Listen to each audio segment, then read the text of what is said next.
It's Christmas, Merry Christmas.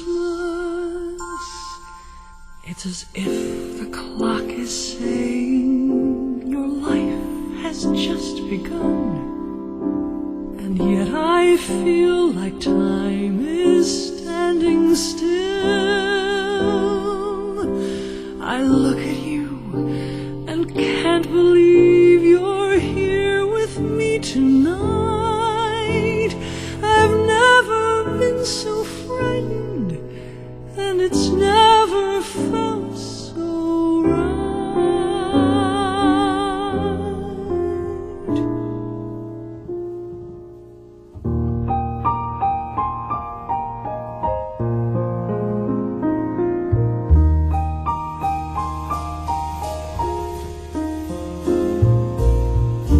This Christmas is not the Christmas I hoped would be.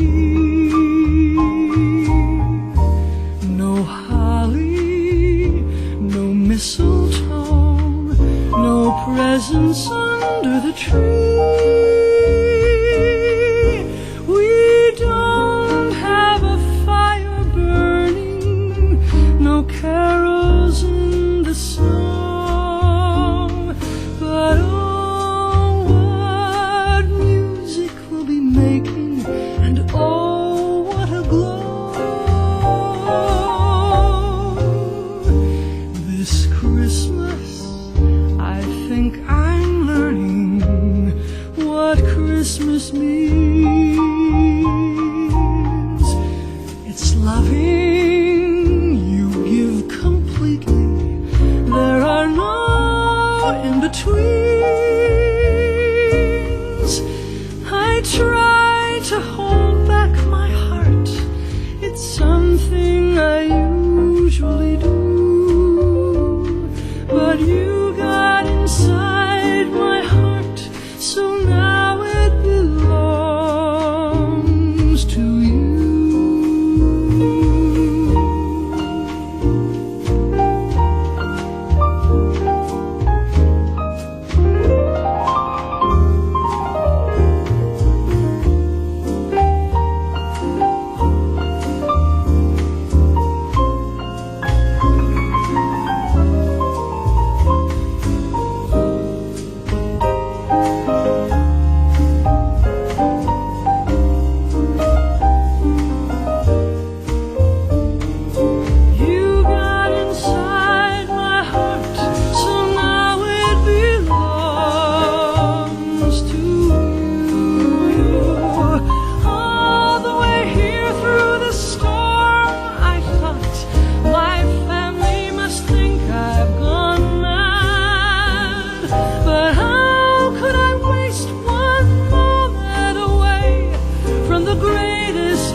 Christmas, I'll say goodbye to all the years on my own. It's you now, no turning back. We're gonna brave the unknown.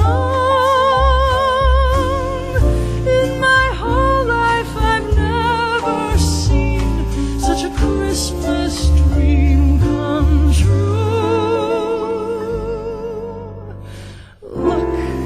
Trembling, hold steady, I'm breathless, but ready to start.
We're going to come to order.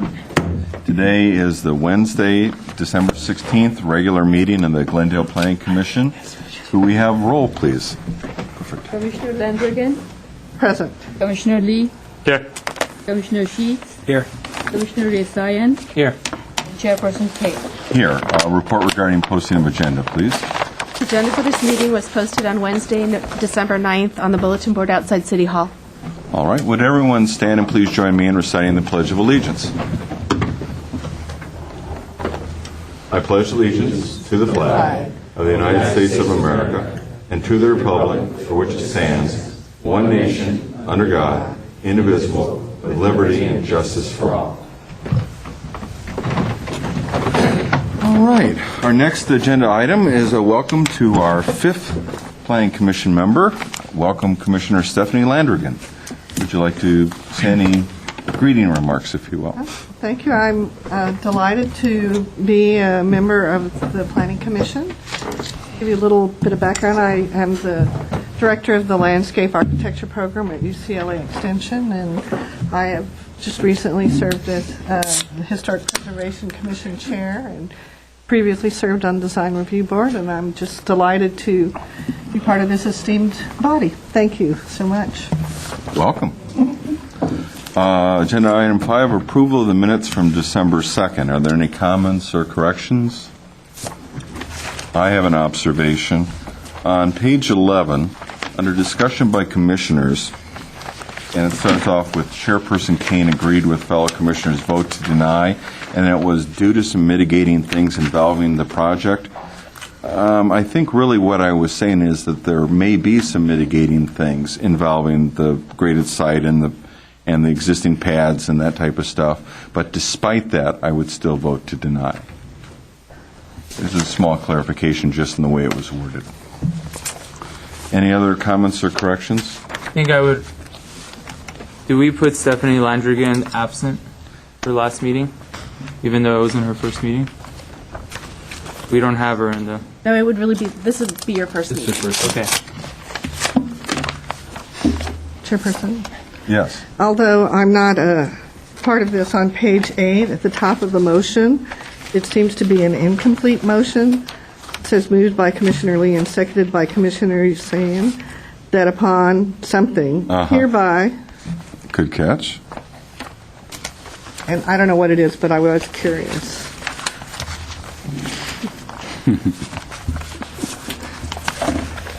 A little vague, huh? Very vague.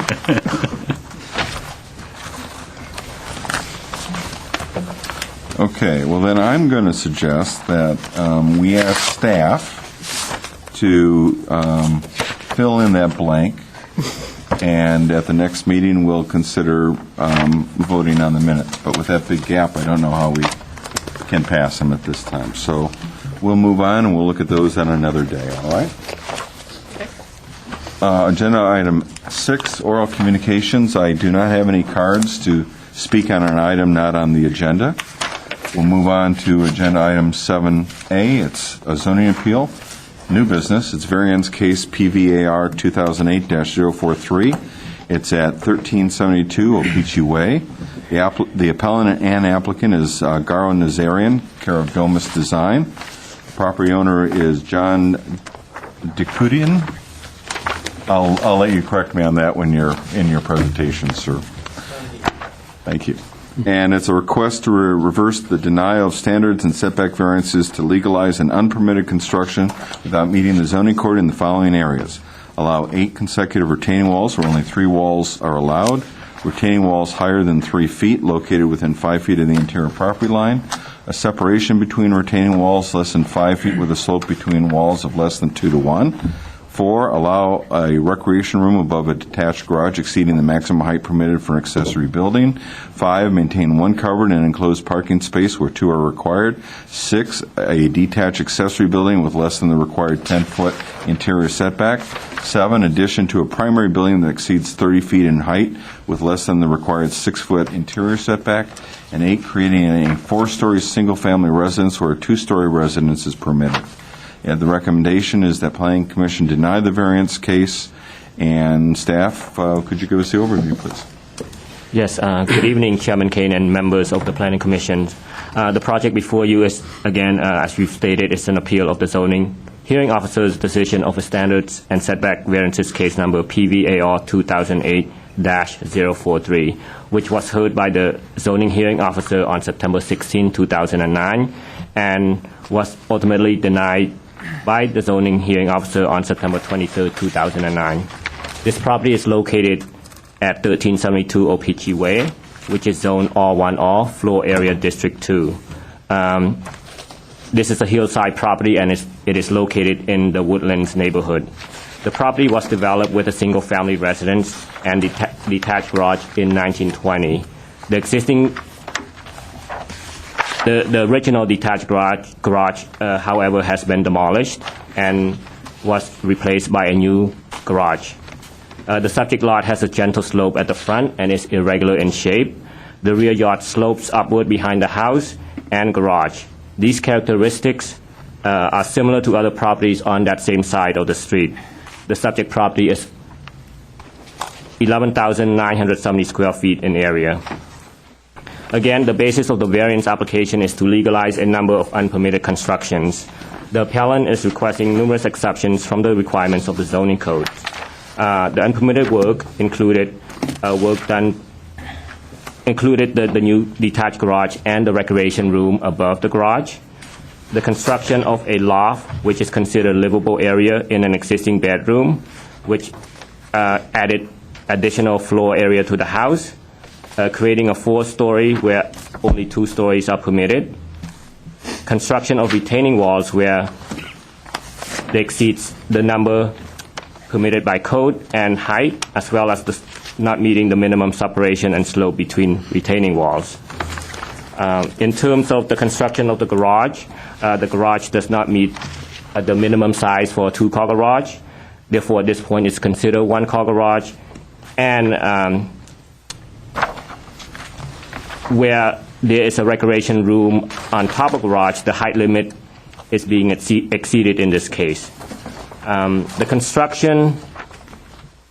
construction of the loft and the retaining walls, in discussing this matter with the building and safety staff, the city started requiring building permits for construction of any loft, such as this one, in 1927, and the retaining walls would have required permits starting in the 1940s.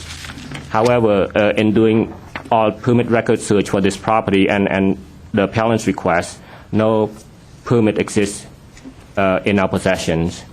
The floor area additions, likewise, is not reflected in the records that is kept by the county assessor's office. Other permitted work, whilst not related to this project, includes a modification to the architecture or design of the residence, which will require, ultimately, would be the last step would be by the design review board. And this project came to the Community Planning Department through Neighborhood Services when the violation was discovered in January of 2007. Just briefly, given the overall request and the nature of the request, staff supports request that the Planning Commission sustain the zoning administrative hearing, and I will defer any analysis at this point until the appellant has given his presentation. Okay. Thank you. Before I ask if there's any questions for staff at this initial time, there was some remarks that I neglected to read in before we started it, and that this is an appeal from the decision of the zoning administrator or zoning hearing officer, and it's heard as a de novo hearing. The testimony given at the zoning administrator hearing should be repeated because the commission does not review the tapes of those meetings. Decisions rendered today will be based on the evidence presented at this hearing and the evidence in the file, including appeal documents, staff reports, and letters received. Individuals speaking today should therefore present all the evidence which they may wish this commission to consider. A handout describing the appeals process is available at the front counter. Appeal items are considered as public hearings. The commission will consider testimony from the appellant, applicant, staff, and any member of the public wishing to speak. And if you wish to speak, please fill out a card and present it to the recording secretary. All right.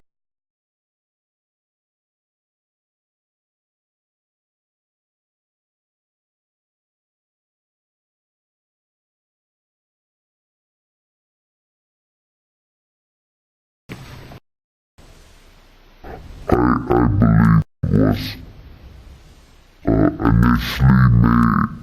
It may have been the modification to the house because that was visible to the street. But I believe upon further inspection of the property, more violations were discovered. So there were construction activities during 2007? Correct. It was anonymous. The call came to the Neighborhood Services Division anonymously. Yeah, because a lot of the report here dates back 20 years and so on. So that's why I wanted to find out what was going on in 2007. Maybe owner later, he can clarify that, what was going on. Any other questions at this time for staff, please? I guess to extend that question, do you know what work was going on at the time? Was there any record of what work was being reported to be done? In other words, what was the specific violation being reported? Right. I don't have the letter in front of me into the letter that Neighborhood Services sent to the owner itemizing all the violations. But as I understand it, it's the modification to the house which prompted the neighbors in the neighborhood to inquire about what was being done and whether permits had been issued for the work that visually you could see from the street. Mr. Chair, I think that piece of information, for me at least, is a vital information that I need to know. Do you have that in the file? I don't. Okay. So we have no rec triggered it? Would that be a neighborhood services issue?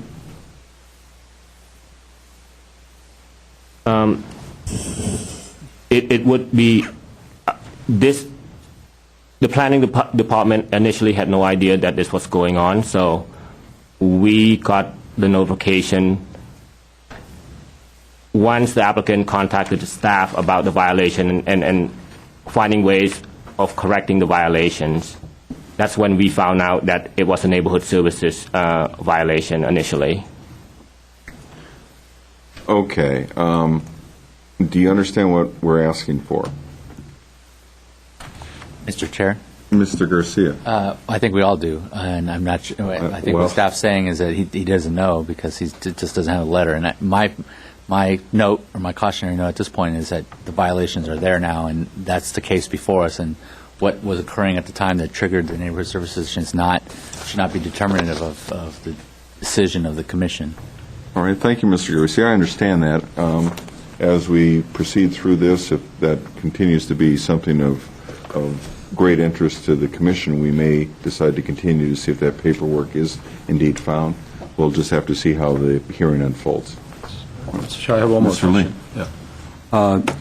When I was reading through this report, is there any time statute limitation as to, because we refer back to 1927 for any type of permit process and 1940 for retaining wall process, and the report, here, it talks about at least 20 to 30 years ago this was all done. Is there any time limitation on these things? No statute of limitations related to any violation of the code. If a property doesn't comply with the code, then it doesn't. If it was something that didn't violate the code at the time it was put up, that would be a different issue. But as far as I'm aware, everything I've looked at in the record, there are no legal nonconforming issues. These are all things that were violations of the code. Right. So I guess what I was asking is that if this revisions or the modification that was done, according to the report and, by the owner or even by the observation, and during the time of construction, let's say 20, 30 years ago, the permit was not pulled. But if it was indeed performed 20, 30 years ago to the standards of 20, 30 years ago, might be different set of rules and set of rules now. So I guess that's why I was asking, does it become retroactive if it's... No, because again, the additions or alterations were not permitted, so you can't really get a legal nonconform status for something that wasn't lawfully authorized. Okay, so it's today's set of rules. Commissioner Lee, if I may add, if I understood you correctly, the years that have lapsed between the construction to 2009 does not make the work legal if a permit was not issued when it was started.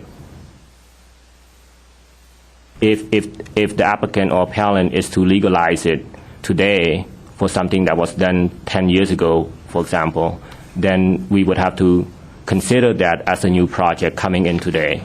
And all the current codes and regulation in planning as well as building and safety and elsewhere would be applied to this project.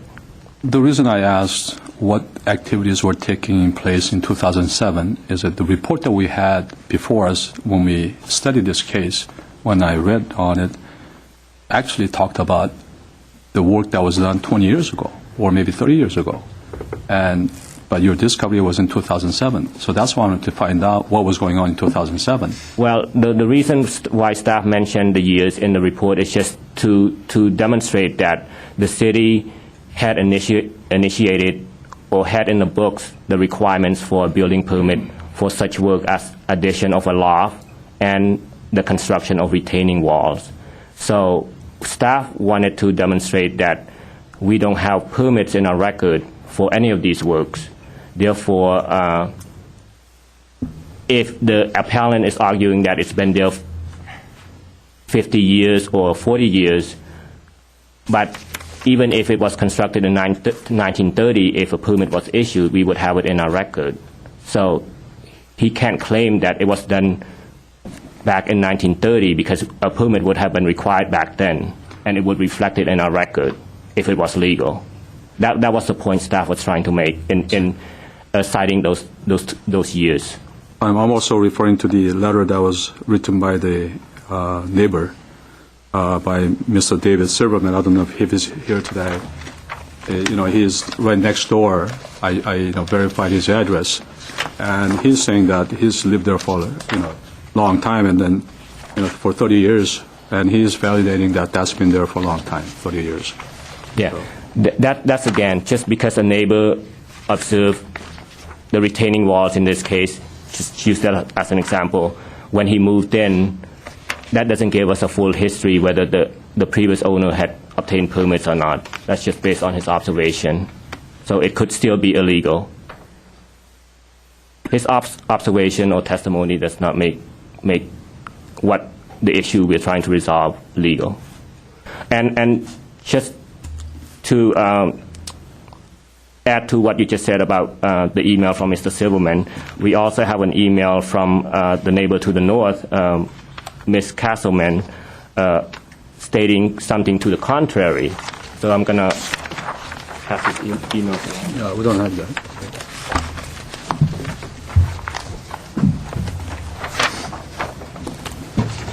Thank you.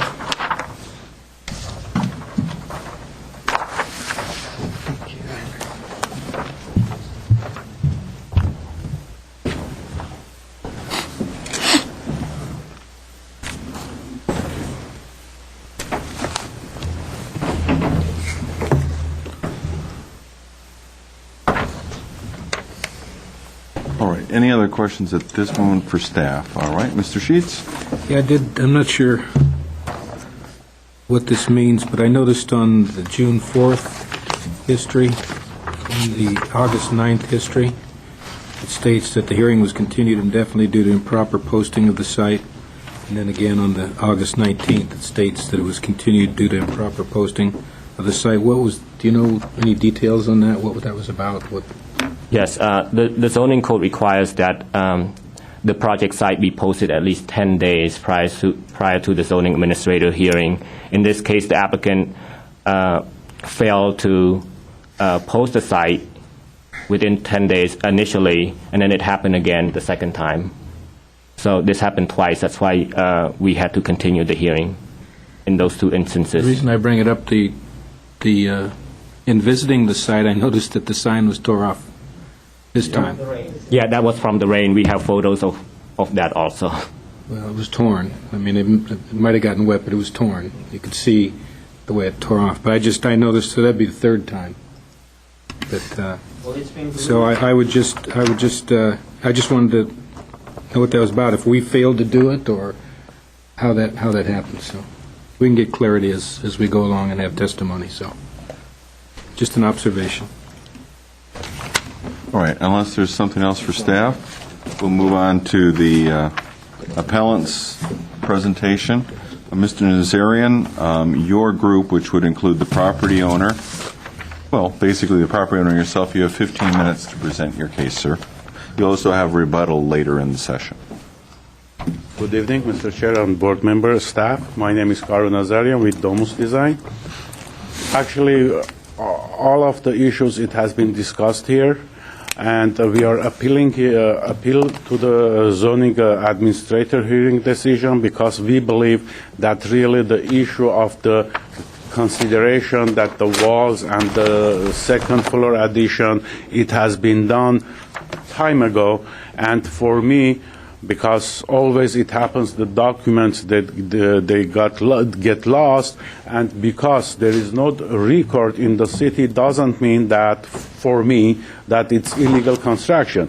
This is a hillside area, and to have this building constructed on this hillside area without the grading and creating these retaining walls, the construction was impossible. So for me, the retaining walls, it has been built maybe during the construction, with the same time with the house, because looking to the sections and even looking to the pictures, to build the house without having this grading done in that time, it was impossible. So we are appealing because we think that the retaining walls, it has been built during the original construction. But the second floor addition, it has been done after that because even I talked with, my partner talked with the real estate, old-timer real estate agents that they testify that the building original built in 1920s, about 20 years after the original construction, they did modify the building and they added the second floor. And on the report that is talking about the 4-story building, I don't agree with that because it is not a 4-story building. You have the pictures, and I have additional pictures here that it shows the house from the front of the property and the back of the property. From the back, it's 2-story building, which the first floor, it's the level with the backyard, and from the front of the building, there is a crawl space, which is not a story. And by the code definition, even the loft is not considered a story. It is a floor area, but it's not a story. And even if I am not mistaken, the owner will correct me later on, the height of the loft area that they are, in discussion, it's about 4 or 5 feet. And the room with the less than 7 feet height is not a legal habitable area. The loft in discussion, it's only 4.5 feet height, which is not usable for just maybe it's an extra space, extra room. In the floor area ratio, I don't have any problem because I do have the chart here on the plans too, that with this lot size, the FAR and the lot coverage, everything complies with the today code even. And just I want to bring to your attention, this hillside area, it was not buildable without having this grading done. That's it, because the other issues already, it has been discussed through the board members. That's all you're presenting? Yes. All right.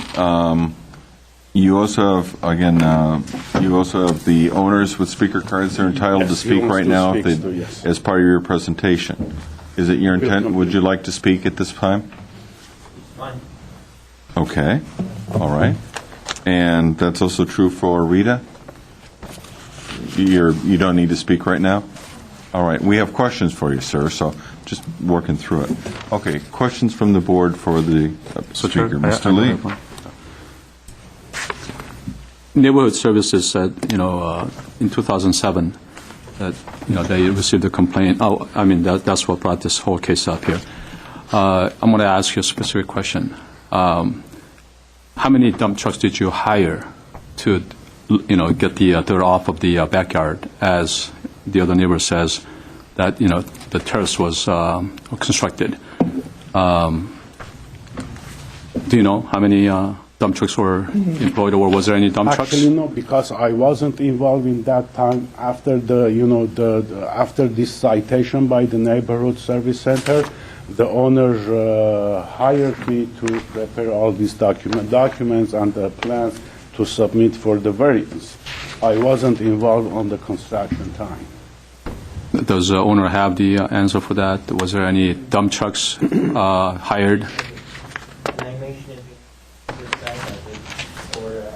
Hold on, I'm sorry. You really need to be at the microphone. Please. We want to hear from you. You just need to be at the mic so it can be picked up. So about the dump truck. It's over 10 dump truck because we had so much garbage in the yard, in the backyard also. So it was just for the garbage? Correct. But what about for dirt removal? Dirt removal, we didn't remove any dirt because we need all the dirt to put it back in there. So in order to do it, or just clean it up, more of it. And I do have, I can bring some receipts and stuff, which was removed, dirt or garbage.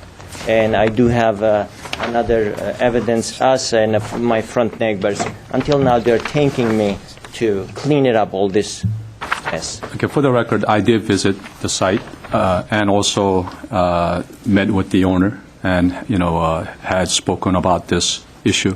The reason I'm asking that is that I saw the grading in your backyard. That is a massive grading if you had to do that. And for you to remove those dirt to create those terraces, you must have tons of numbers of a dump truck hauling off dirt off your site. So that's why I was asking that specific question. Absolutely. Now, right. if you can produce, I don't know if you can do that now, but that would be a good information for for us to have. That you only dumped trash, hauled off trash from the site and not the dirt. Disclosed later. I can deliver it. Thank you. And see my receipts and stuff. Mr. Just a Sheets? quick question for the owner. You, in responding to Mr. Lee, you mentioned that in the dump trucks, there was a large amount of trash that was hauled away, Correct. but the dirt wasn't hauled away because it had to be put back. What did you mean? We never hauled away any dirt or anything. It was only garbage purposes. He said, how about the dirt? I said, dirt we need for the back. So we never hauled away any dirt.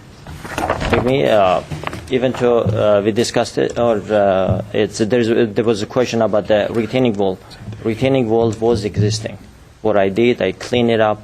Again, we had concrete leftovers in there. Whatever the previous owner did, front it was full of garbage, wood, and most of it what we had, it's railroad ties.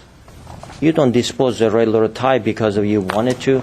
You need the professionals to come over there. You need a large dump truck.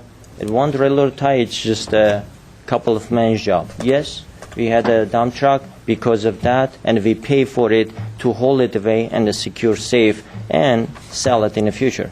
What were so the railroad ties were already trash. You didn't remove railroad ties. They were. We did remove it. Where did you remove them from? I'm sorry? Where did you remove them from? From retaining walls. In the rear yard. Okay. Correct.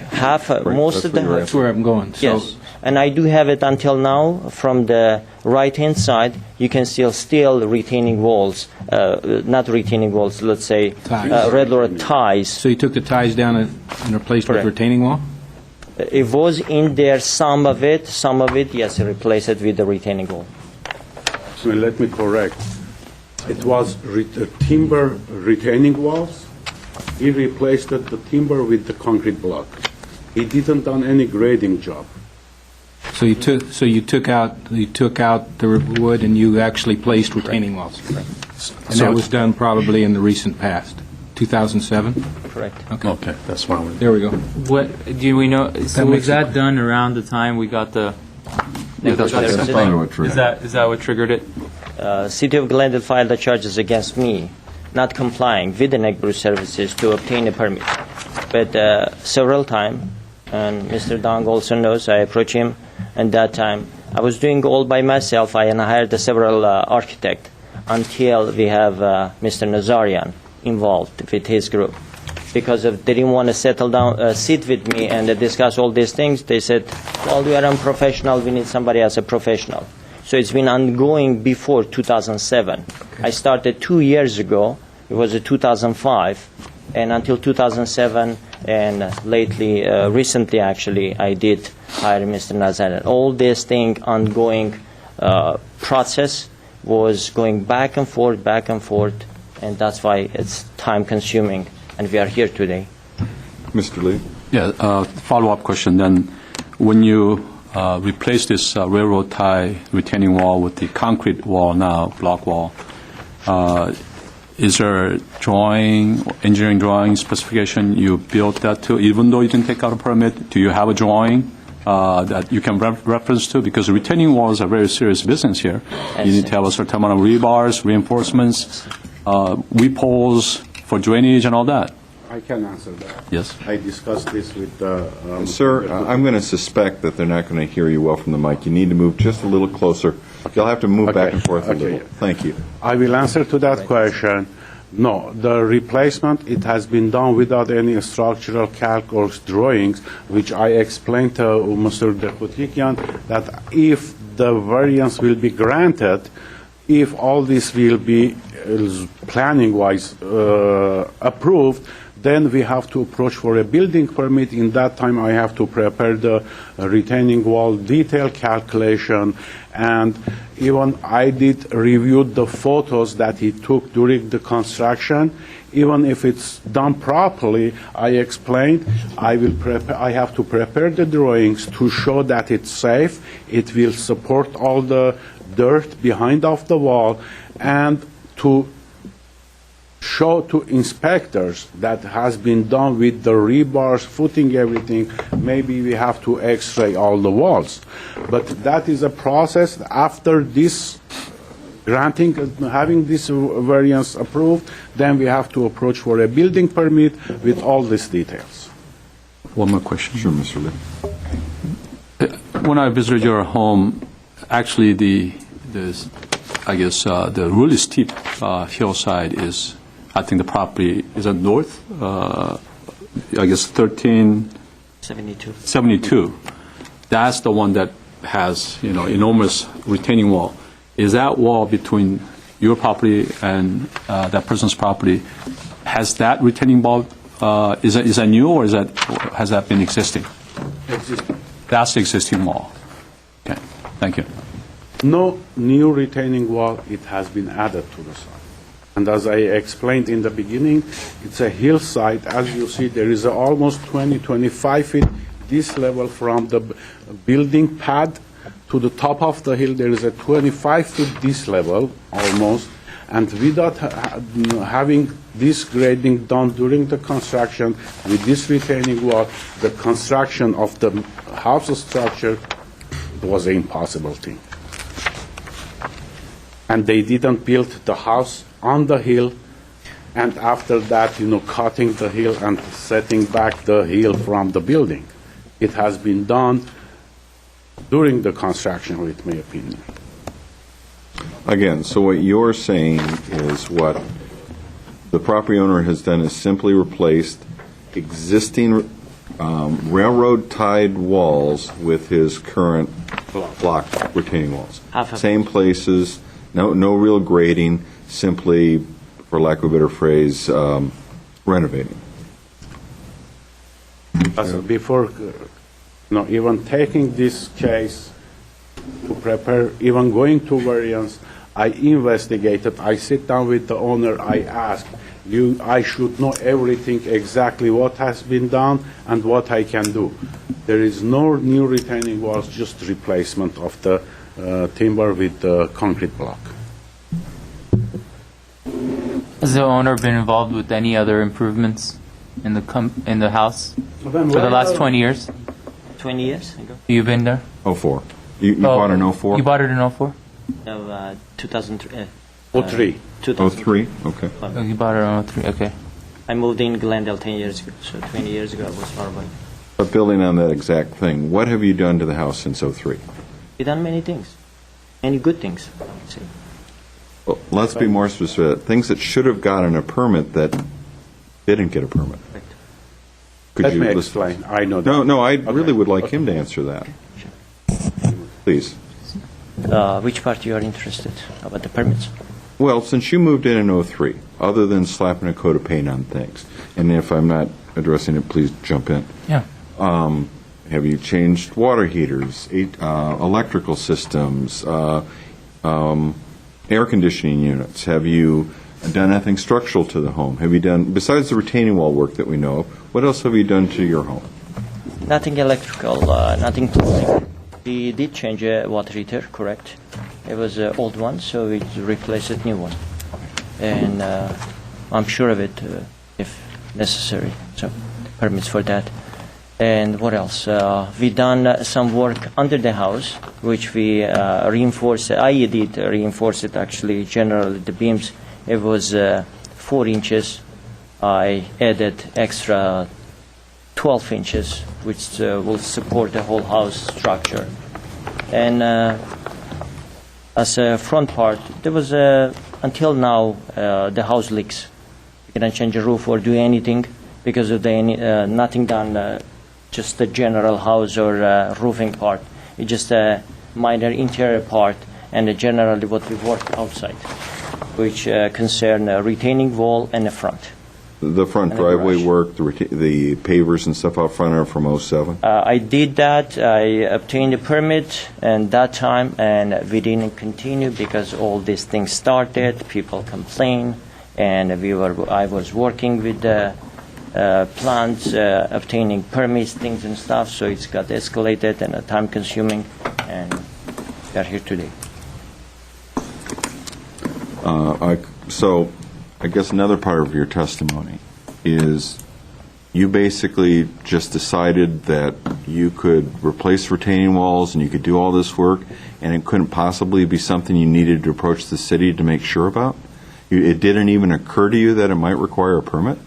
Not necessary, actually. The contracts I hired, so they said we can do this. It's not a big deal. So you already have a existing retaining wall. What we have to do just to fix it and done with it. Well, now Half of the part. So now I'm confused. You hired contractors to do the work? Well, of course.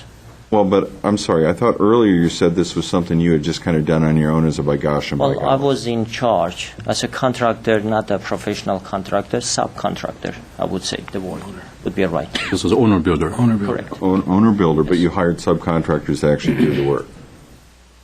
And these were licensed contractors? Well, I don't think so. License would have cost me arm and leg. I'm sorry. So you hired unlicensed contractors to put in your retaining walls? Well, I didn't ask them if specifically you have a license. They said, yes, I do have a license, so I didn't check the license. Was it a written contract you entered into with them? I'm sorry? What was it, a written contract, a written agreement? Yes, it was a written agreement, and And what was the value of it approximately? approximately, I would say, over $17,000. Wow. Okay. And that includes what? Can I get this? Sure. What was the scope of that 17?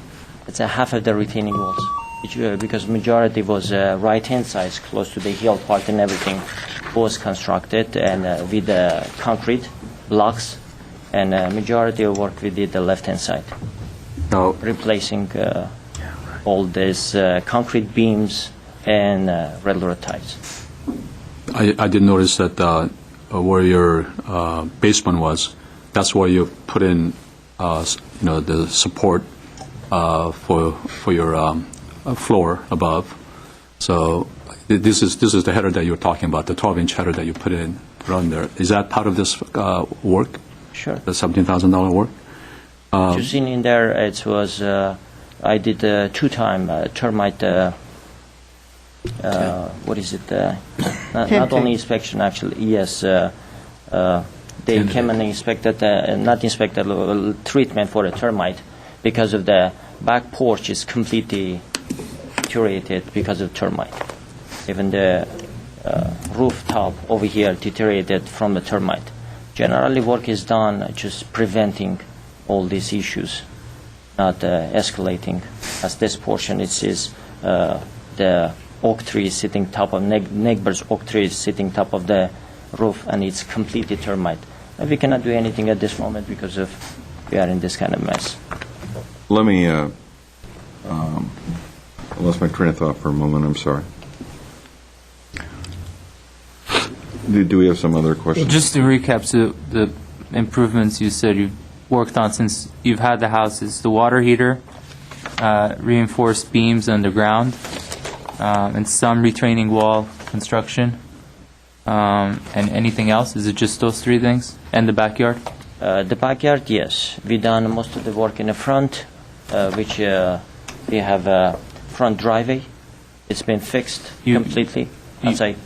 What did you do to the front driveway? We put a paving stone in the front. And that was not part of this contract, or that's part of the contract? I got a permit for those things, only I didn't finish it up because we had all this started after that. Now, your addition on top of the garage, or enlargement of your garage, one-car garage to two-car garage, Correct. was that part of this contract as well? No, not No, at that's all. that's a separate. Correct. Was that done at the same time, 2007, or was that before? No, it was before done. It's 2007 I started completely running after the permits. So the garage Done was before done that, when? Yes. We started 2003 and 2003? done 2005. Done what I mean is. That's when you converted over one-car garage to two-car garage and built this little loft on top of it.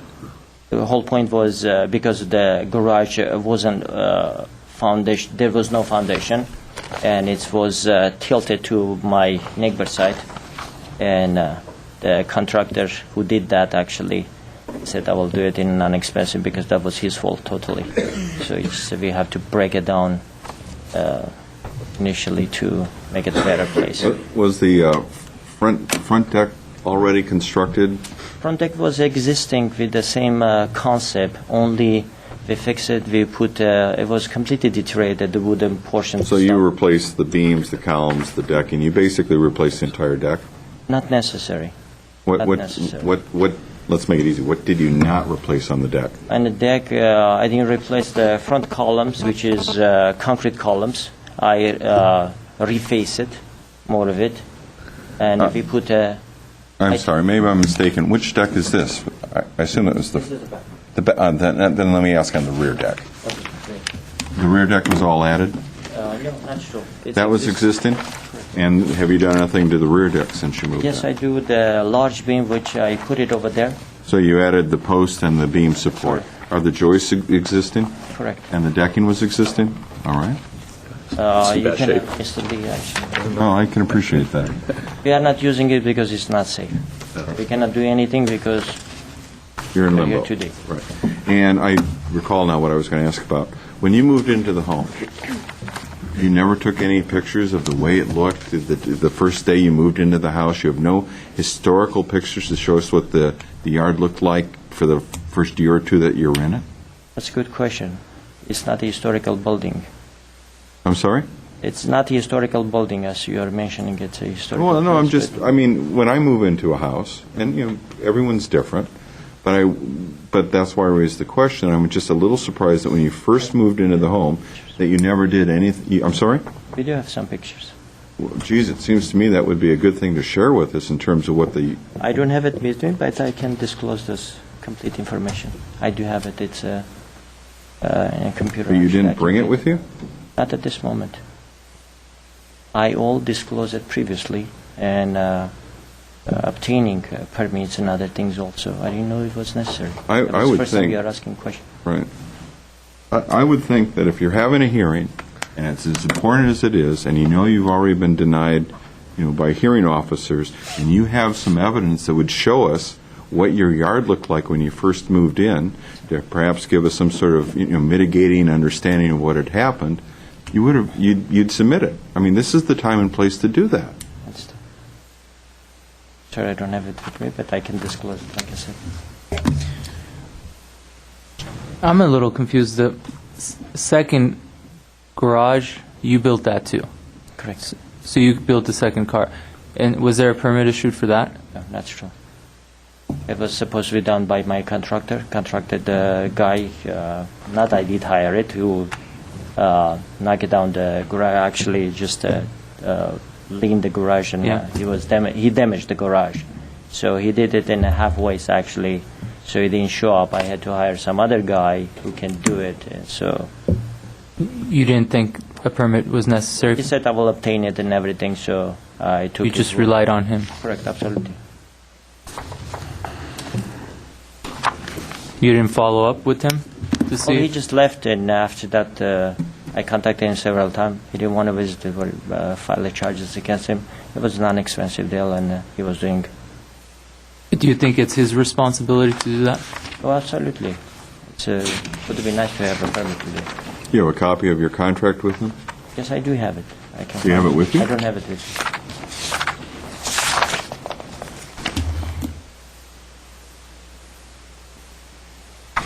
Any other questions for the appellant at this time?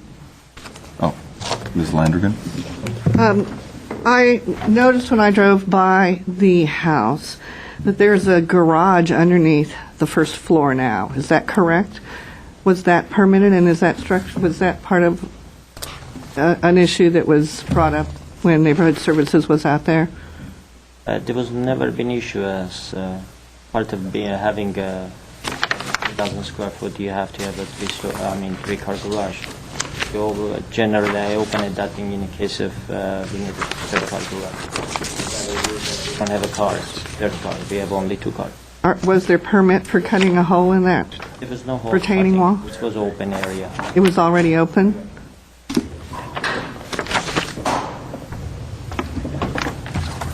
Thank you. If there's no other questions, we'll move on to the staff portion. Then we'll hear from other interested parties, and you'll have a rebuttal period at the end of that. Thank you. Staff, please. Yes, thank you, Chairman Kane and members of the commission. Actually, I'd like to state that Renee Sala from Neighborhood Services is here with us to clarify any questions you may have regarding the circumstances surrounding this case and how it was discovered. And also behind you are some photos that were taken by Neighborhood Services staff member as well. I'm not sure how old these photos are. The one on the very bottom, the small picture. These are different than what's in our packet? Correct, All right, thank you.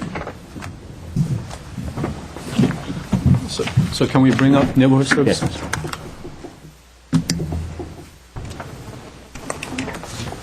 Renee Sada, City Glendale Neighborhood Services Inspector assigned to this case. I believe the photos rather referring to were taken in 2004 when we got a complaint regarding some grading going on at the property. I have an extra set of copies here if you'd like to see those.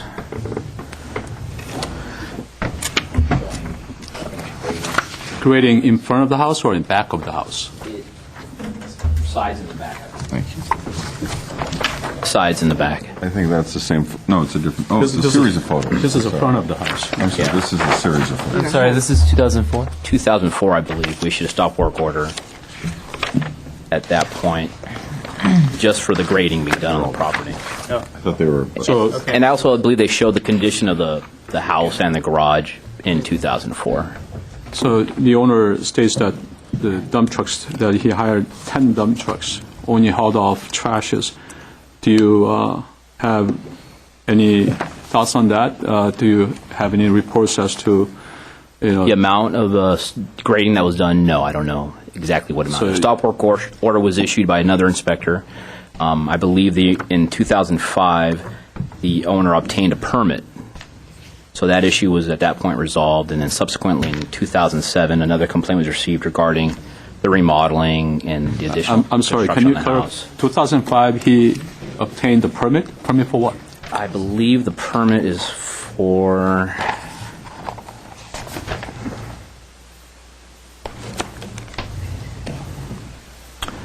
It was issued February 11th, 2005, for lamppost retaining walls and front steps, excluding circular driveway, and then with a note retaining walls at front property line, maximum 18 inches, and height, no filling allowed. So this is a front driveway. Yeah, so just on the scope of this, I don't know if the retaining walls were for the front or for the rear at this point. I'd have to check with building and safety. No, excuse me if I may interject. I remember that permit, I was the one who reviewed it. It was mainly for the circular driveway as well as some surface work for the circular driveway and the lamppost. No discussion or approval for the retaining walls were given for that specific approval. So when you went out there 2007, which prompted the whole thing again, what was cited? We cited there for, improvements, alteration on the property, new garage, windows, improvements to front facade of the house and porch area, and any interior plumbing, electrical, mechanical work that we weren't privy to at the time of the inspection. So interior plumbing, mechanical? I have not ever been able to get inside the property. Either the owner was not home and only a minor might have been present, and any subsequent inspections, no one has been home. So everything's been just observed from the front of the house, literally. So without going into the house, without wall being exposed, what prompted the inspector to write up electrical, plumbing? Well, we in case it's discovered in the future, we want to make sure we're covered. So it's including but not limited to. I see. Okay. Stating it possibly could be occurring. Okay. Exactly. So it was not. Typically, when there's some extensive remodeling, they're putting in new plumbing, wiring, et cetera, light fixtures, et cetera. Right. Mr. Sheets. I'd just like to clarify, when you started talking, you mentioned that in 2004 there was grading going on, and a inspector went. But I think you stated a grading in the front and the back. From what the photos show that were taken in 2004, definitely on the sides, yes, there was some grading done, removal of what was there before, which I believe were railroad ties, is what the and owner the back stated. on the retaining walls, I think is what they said. Yeah. And they indicate to us that it was grading on the sides and the back. Okay. But those photos are just front photos, because when owners aren't home or without their permission, we're not allowed to trade around the Good. property. Thank you. I'm just trying to get an idea of what permits were issued, or exactly. Let's see here. Give me a moment.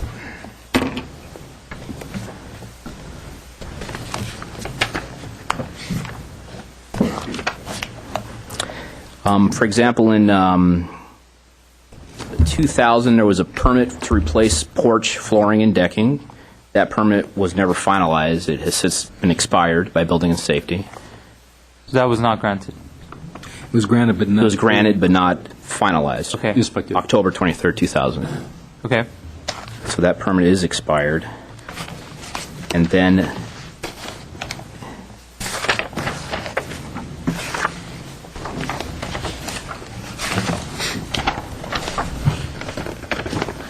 in 2005, the lamppost retaining walls and front steps, that permit was issued for that work. As far as my last... For the columns and... Right, all for that what stuff. Mr. Duong stated, front work, Right. lampposts, retaining walls, front steps. That has not been finalized either. Right. When you say not finalized, permit has been taken up, but the inspectors were not called out for inspection. Final. Sign it off. They might have been called out. I don't think on this one they were called out. I'd have to, again, go and check. No, in 2005, there were 3 inspections done, one in 2005, 2 in 2006, but they were just interim, partial, not completed final Nothing inspections, granted. no sign-offs on those open permits. Okay. And the garage, the second car garage, There was never a permit issued for that. there was never even a request for it? Not that I know of, no. You mentioned there was a 2004 stop work order In 2004, we issued the stop work order for the grading. for the grading. That's for front driveway. Right. Those photos I showed you there from 2004, those small photos. And then in 2007, another stop work order was issued for the remodeling, the changes to the house and the garage. So if I get this timeline correct, 2004 you do a stop order because there was activity, side of the house, front of the house, because they were doing the front steps, the driveway, circular driveway. So 2005, the owner takes out the permit, which was never, closed out. And then subsequently you went back 2007. Correct. And discovered that there was more work being done on the house. Right, and after we take our photos, we compare them to, if we have it in their old photos, like in 2004, and we could tell, okay, there's been some significant changes to the property without permits. Okay. When you issued the stop work order in 2004, and you issued it on grading, it was in the front and on the side. Was it in the rear also? I mean, you do have some photos that I saw of work being done in the rear. When the inspector issued that stop work order, I was just quickly looking at our computer screens. That case has since been closed in 2005, I believe. I think the stop work order was a general stop, unpermitted grading, and obtain And didn't go into permits. Okay, Right. thank you.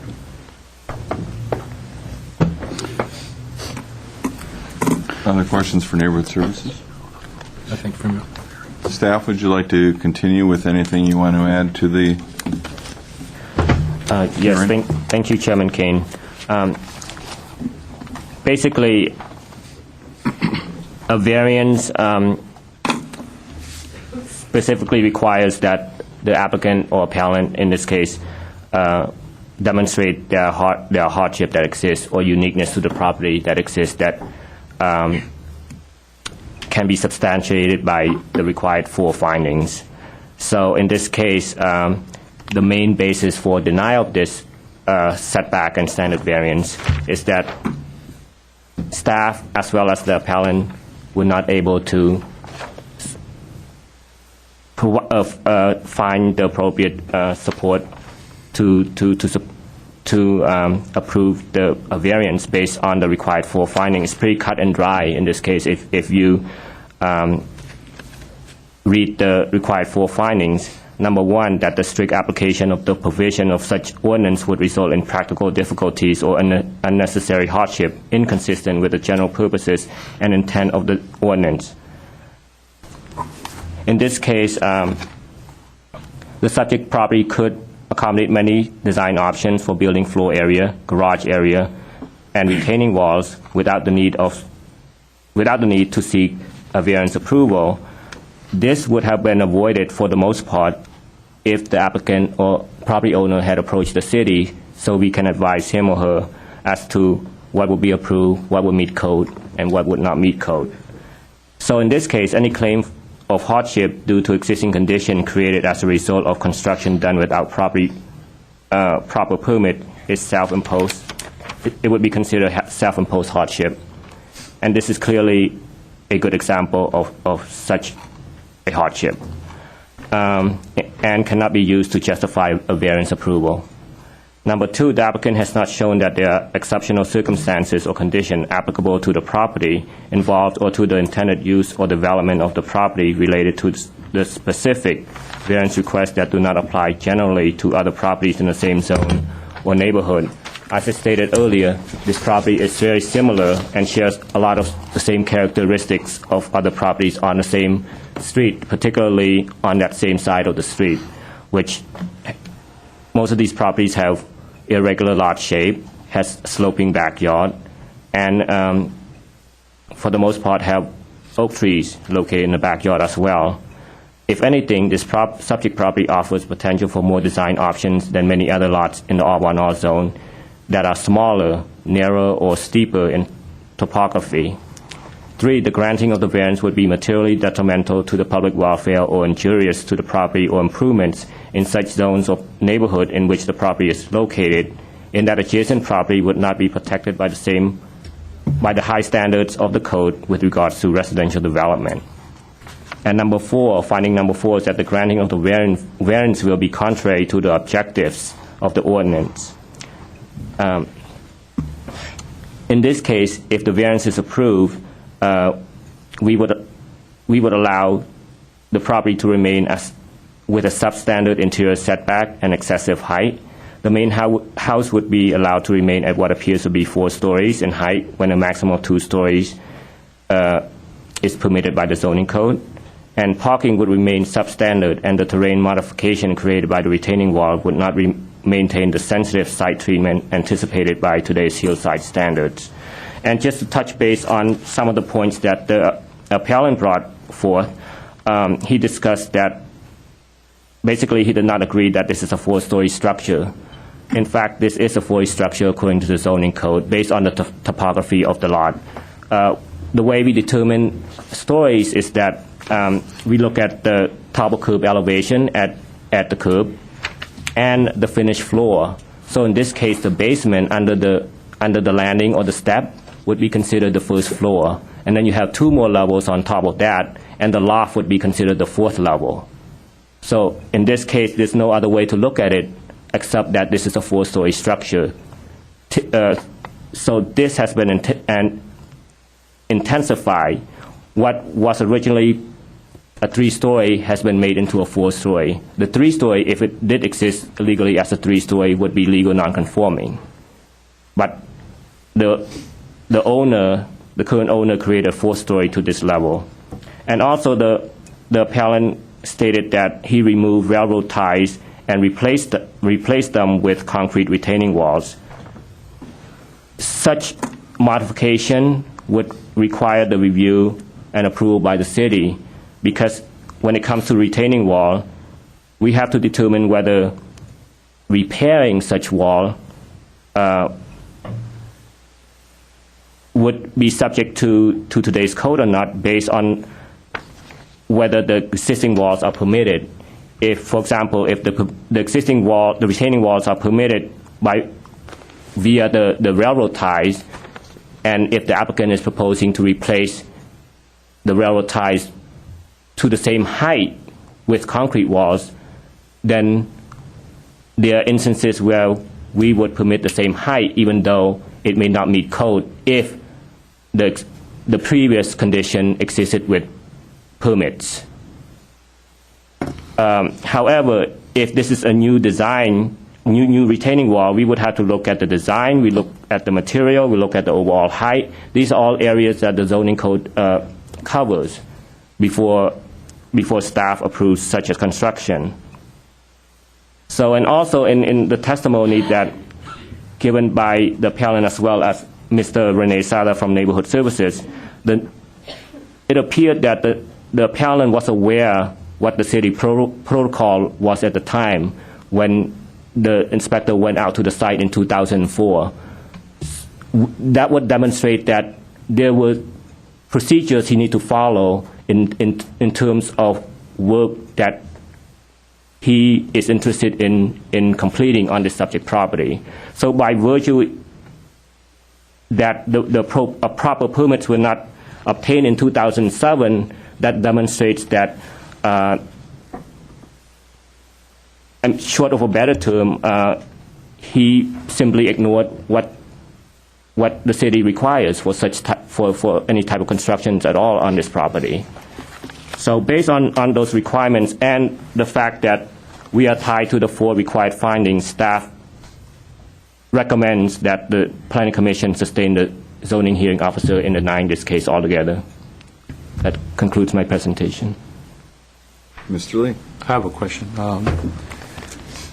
Obviously, the big issue here is the backyard and how it was terraced off, and how it does, it doesn't conform, and whether or not that was there, they needed to do that, to build a house in the front pad there.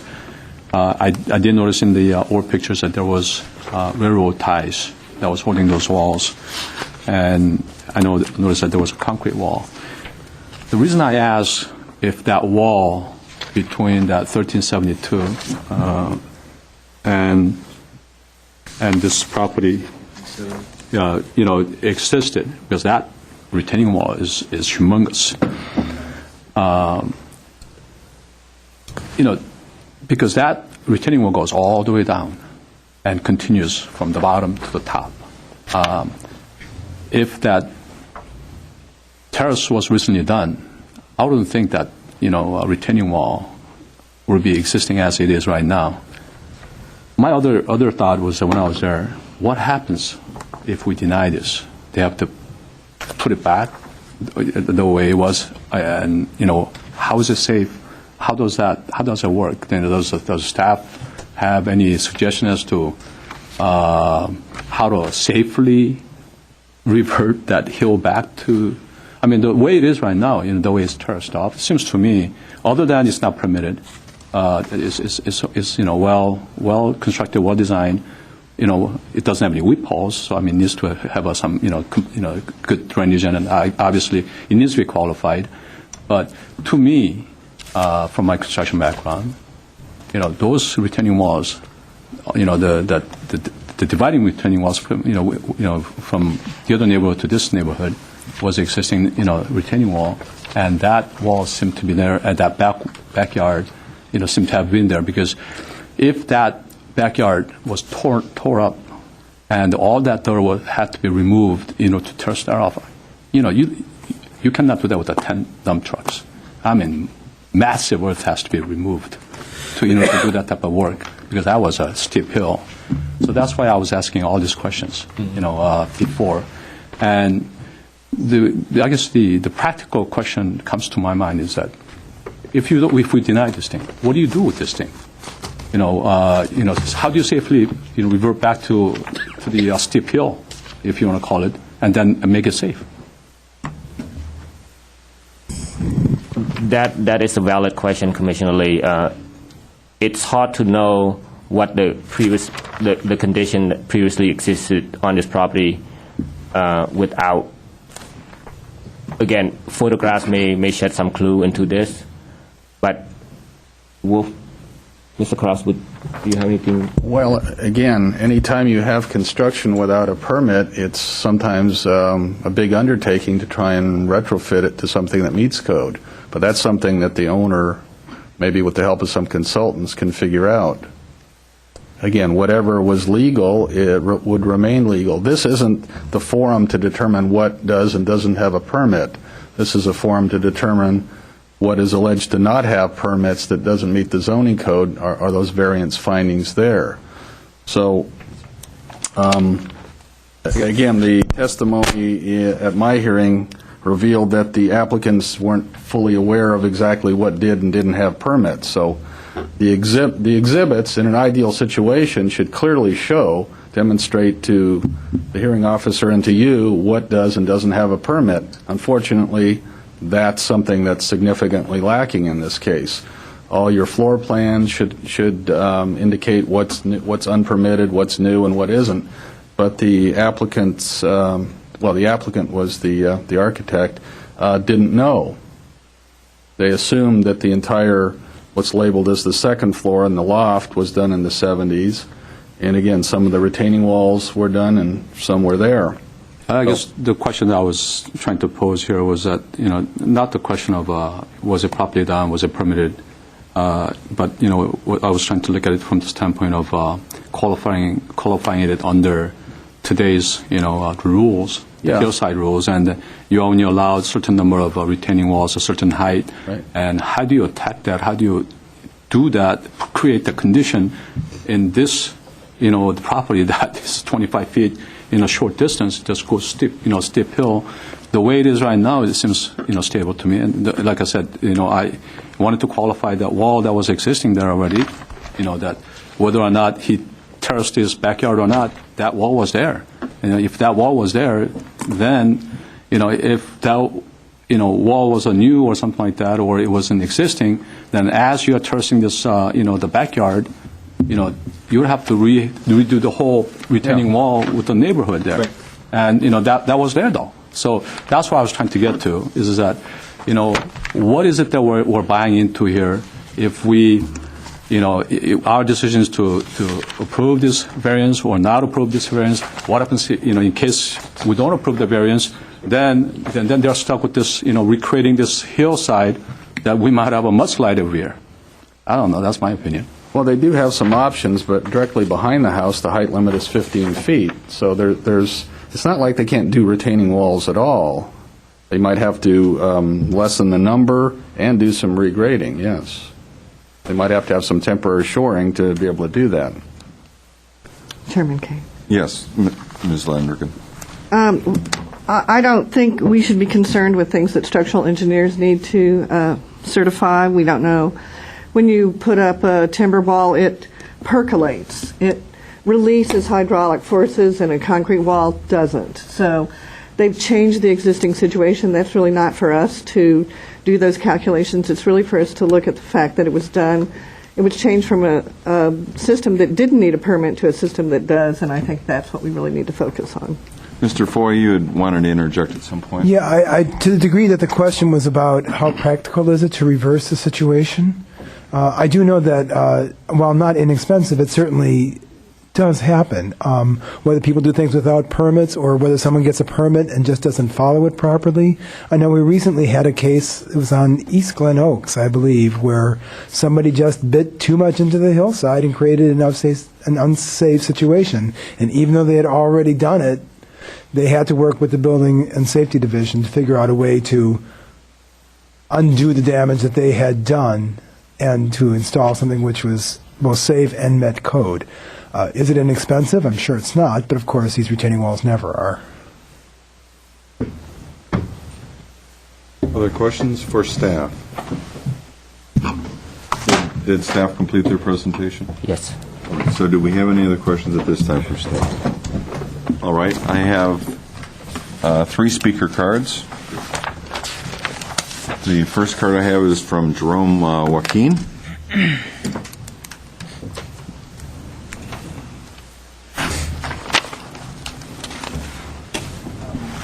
Good evening, ladies and gentlemen. My name is Jerome, and I'm a family friend of John. And well, I've known them for several years. Basically, I'm here to just ask you, honorable gentlemen and women and lady, to please look into the situation and at least arrive into, if not grant the request of John. Because I know that he's acting on all of this for the best interest of the community, as much as it is for the best interest of as much as it is for the safety and security of his family. So hopefully you will reconsider, and arrive at the best solution for this. Thank you. Okay, the next speaker card I have is Jacqueline Castleman.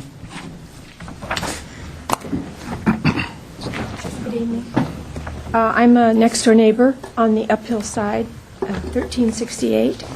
I've only lived in my house for 3 years, so I didn't witness all the things that you've discussed tonight. I would very much like to have this situation resolved. It has been a problem for me. I paid a great deal of money to have a licensed surveyor show me where the property line is between John's house and my house. And somehow my surveyor stakes got pulled up and moved 4 feet my way. That necessitated having the surveyor come back out, reposition the stakes. I can't tell you how that happened, but it did happen. I would like to have a fence put on the property line to prevent any further confusion about where that property line is. I can't do it until this gets resolved, because there may have to be adjustments to those retaining walls and whatnot. I'm caught between a rock and a hard place with my little house. Either all the projects at John's were done without permits and inspection, or they were not. Either we all have to abide by the same rules and regulations, or we don't. Thank you very much for listening to me. Questions for the speaker? Yes. Yes. Yeah, I have a question. When you had your surveyor come out and Yes. surveyed, do you know if I have the maps. Yeah, and the everything. retaining wall that's there now, is that in the It's property on line, his or side. it's and on his very, side? And it's very close to the line. Okay. And I believe that's why the stakes got moved 4 feet, because it was extremely close Because to I the did notice property that line. after the retaining wall, it even goes up steeper, and then you have railroad ties also. Yes, before you those have are your on my fences, property. right? Those railroad ties are on mine, and we checked with the city, and that was done legally and inspected. So that's okay. But How high are you above John's place? I can't tell you how many feet, honestly don't know, being Because that I'm you're- a new person in the neighborhood, only 3 years. And I live there alone, I'm a widow. So I'm fighting this fight myself. So. Was there anything else that you said? You Well, were- the light post that he got the permit for, that encroaches on my property. That's over the line. That was determined when the surveyor showed us. So I'm not asking for it to be Right. moved. I'm just saying it is. It's encroaching. the inconvenience that you're speaking of, Can you elaborate on that? Or- I beg your pardon, I didn't understand. Well, John's property or Yes. the activities that's on John's property, is affecting your lifestyle, that is affecting... It is right now, so yes. can And you- the oak tree that he mentioned as causing him to have termites, that's my oak tree. It's going like this. It's brushing the side of his house, and I gave him permission to trim it if the city would give him permission to cut it. It's just a tiny little branch. I failed to see how that impregnated his house with termites, but... So that lighting post and, besides what is a stake being moved 4 feet and then 4 oak feet. tree. And the oak Then- tree, and, well, yes, he interfered with my workers who were putting in the railroad ties. He told them that they were on his property. Surveyor came back out. No, indeed, they were on my property. So he cost me 1 day's work. Also, those railroad ties on your The little side, ones, yes, those were done it's recently then? terraced. Yes, they were Terraced. done recently. Okay. I've only been there 3 years, so I those see. were done recently. I see. Yes. And inspected by someone from the city. Thank you. Any more questions? I guess not. Thank you very much. Thank you for allowing me to speak. And the last speaker card I have is Myrna Stanley.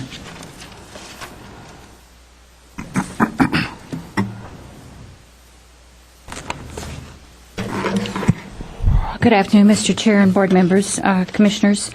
My name is Myrna Stanley with the Verdugo Woodlands West Homeowners Association. I am very disappointed when I see someone, especially in my neighborhood, come up and provide you with a litany of inaccurate statements. We've been dealing with this for 5 years, and you can, as Mr. Sada provided you with the information that I had, actually, what you have here is a consistent pattern of egregious dismissal of the city codes of the neighborhood. What he does is when he has to, and he's forced to, he pulls permits, never calls for a final. No one calls for a final. Building and safety expires the permit, and by that time the damage is done. And that's why we're so in favor of this reorganization of the planning department, because you'll have neighborhood services, permit services, and planning together. And I'm telling you, we're going to hold your feet to the fire because you better talk to one another. I used to walk this site daily with my dog. I saw people working out there. There was a blue tarp that was over this illegally constructed 2-story detached garage. So you didn't know what was happening. You'd call and say, well, we need someone to go out and look. Well, what's happening? We don't know. You just hear hammers and working over the garage, over to the side. I've seen people going up to the side, going to the backyard, working on the walls. I can't see how you can logically allow this appeal. There's no hardship to this property at all. Thank you very much for. I'm just very upset. I apologize for that, but I ask that you sustain the zoning administrator's denial of this request. Thank you. Any questions for the speaker? All right. Could I ask a public safety? Move forward. Go ahead. But you'll need to fill out a card afterwards. I'll let you speak right now, but fill out a card. Mr. Officer Annis with the Glendale Police Department. I'm actually here on another matter. But in the discussion, I've heard nothing about coding for, say, the footings. As I understand it, the purpose of a retaining wall is to retain. If the walls were substandard such that a wall snapped and then there was a surge, emergency personnel would be called upon to, like in the rains, the fears that we have and that kind of stuff. Is that a factor, is part of this discussions? Is there supposed to be a 4-foot by 4-foot footing, or I've seen where there's pylons that are driven 10 or 20 feet, and so I'm just asking that question as a public safety person. That, sir, and staff can correct me, but that's going to be basically the second step of the process. If the retaining wall concept is approved, then he still needs to have them permitted and approved by the building department. And that's a whole other step that he'll have to undergo. I didn't know if it was part of the No, documents that's fine. that were offered by anyone. This happens all the time. Somebody's here for one thing, and all of a sudden they're interested in the other. I just want to be safe. Okay. And please fill out a card Thanks for that your input. relates to this. The cards are just on the desk out here. All right. I have no other speakers or cards, apparently. So we'll move into the rebuttal period. Mr. Nazarian. Can you speak both or just one? Again, you have, however you want to handle the rebuttal time. I speak really short time. That's fine, and again, I would just ask that you focus on anything you've heard that you may want to respond to. Just I have very short thing to add it here to respond that on the variance hearing that we didn't present it, all the hardship, whatever, which we discussed, that really to remove because this is the retaining wall on the side of the neighbor that we are talking, that it shows the retaining wall. It is not new. It's done for me with the construction, original construction. We discussed all the things. The only thing that I agree, we don't have any hardship for that to ask it, it's the garage. The garage could be fixed. There is no hardship to do that. But the other issues, the 2-story or 4-story building, which again I don't, the height it's 35 feet, which is allowed by the zoning code to have 32 feet plus 3 feet for the pitch roof, which it comes to 35 feet, which the structure is 35 feet tall building. And the basement, maybe some part of the basement it's 7 feet high, but the back portion it's less than the 7 feet. But again, if that is a story, I can't argue that, because if it's a 7 feet height, it's considered a story. But the loft, it is not a story, it's only 5 feet tall ceiling. And just I want to thanks for this hearing and taking consideration the hardship. If, as you mentioned, not granted this variance, what we have to do with the walls. And for me, for the neighbor and the neighborhood, removing the existing retaining walls, I'm calling existing because these walls can't be new one or added by the owner. Removing that, it will damage the neighbor's property and it won't be safe. Thank you. Mr. Lee? Yeah, question. This loft is, becoming an issue because loft is making the 4-story. I will remove the loft. Building. That's what I was asking. If you remove the loft, it could be 3-story non-conforming. So is that something that, if this commission directs you to do, that you will remove? Okay. I will, because really is not a usable space. It's maybe like more attic space that they put, use as a storage. But if that is the, if the board is directed that to us, we will enclose the loft. I agree. Go ahead. Did you also say you fix the garage? Is that, what do you mean by fix the garage? We were discussing the hardship of this application, that I have to present the hardship why this request. For the retaining walls and even existing retaining walls on the side setback areas more than 5 feet, really to grade and to change, to comply with today's code, the height of the retaining walls in the side setback area or in the rear, whatever, it's a really hardship and it is not safe. But the garage structure, that 2-story accessory building, which is the ground floor is the garage and the second floor is there is a room. Yeah.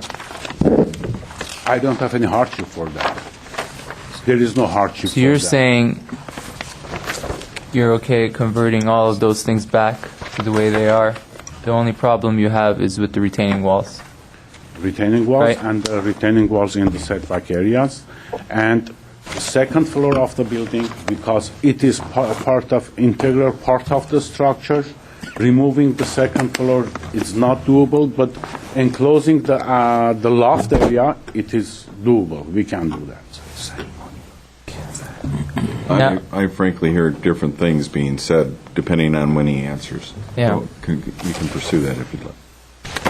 I'm just thinking, okay, what do you think about if we do grant the variance to allow those retaining walls to stay?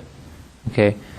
Now, other neighbors come and say, they do this construction, we don't know about it, and then we have to rely on this precedent to keep allowing that. Are you okay? Are you okay with that? Do you realize what the dominoes that might set off based on just allowing this to happen? if other people start coming up, that's what's going to happen. You realize the burden that is created because of that. I mean, what do you think about that? I understand. I think that it will be a precedence for the future cases if other people come with the same issues.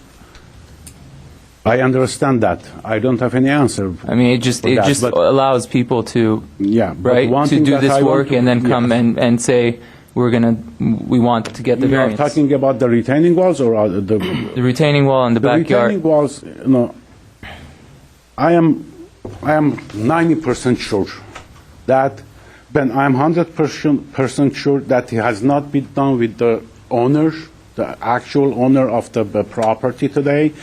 It has been done time ago, 40 years ago, 30 years ago. He said for me, it has been done during the original construction period of time. Right. But the garage, as I mentioned, the retaining walls, for me, it's legal, existing with no records, and they call it new construction. But the garage structure, I talked about that. There is no hardship for the garage. If you board grant the retaining walls, even I talked with the owner. I told if I was the commissioner, I will grant the retaining walls, but the garage, there is no excuse.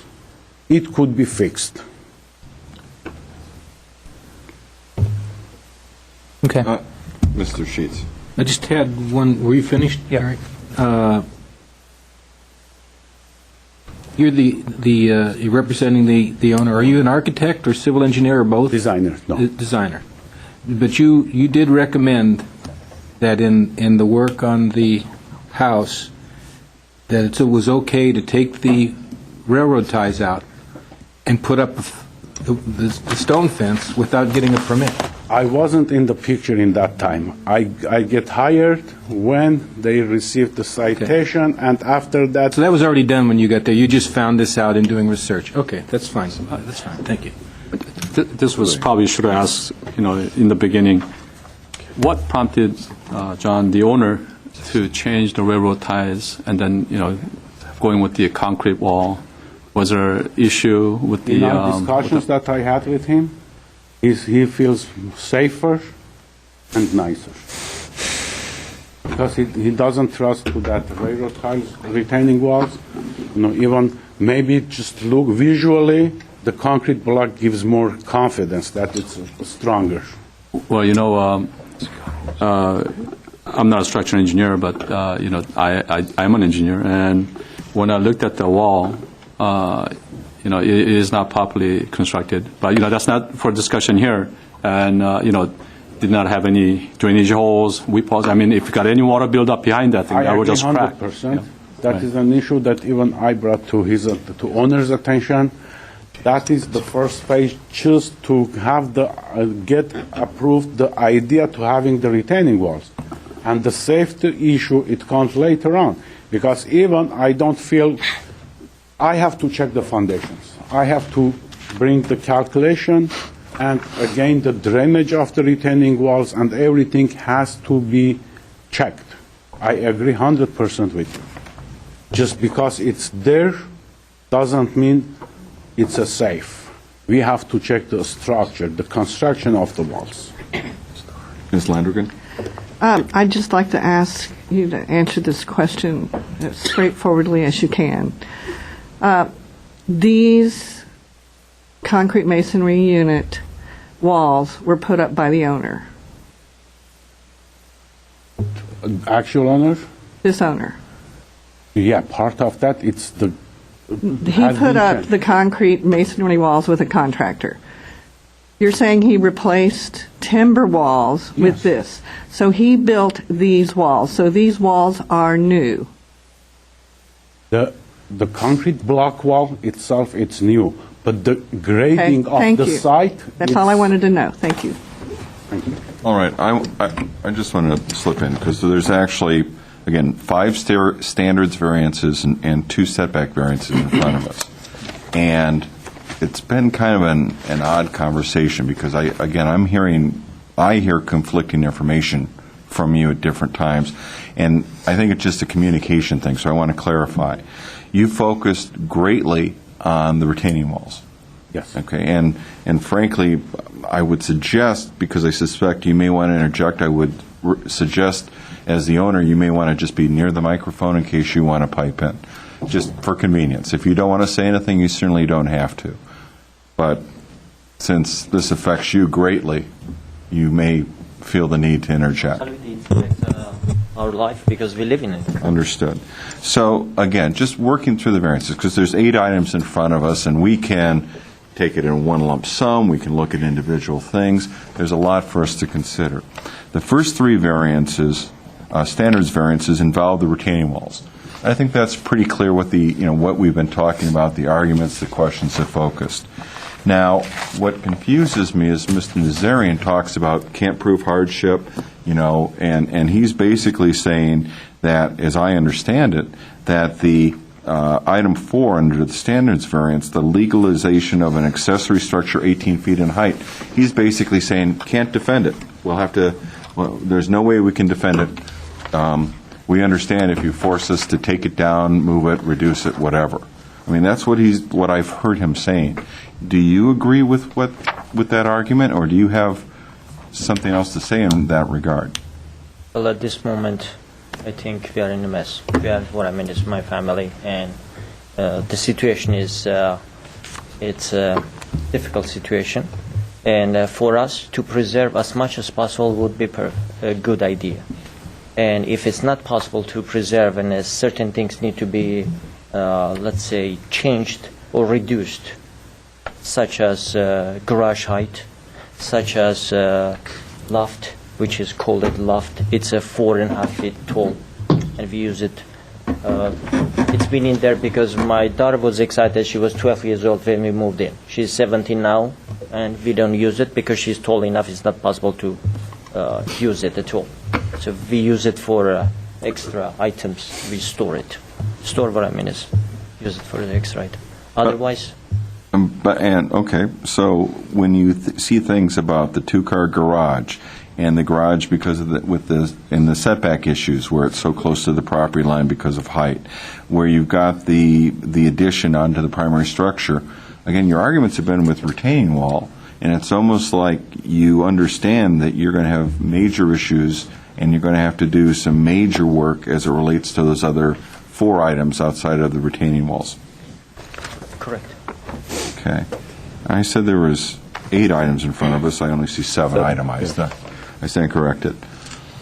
All right. Do you have anything else you want to say in terms of your rebuttal period?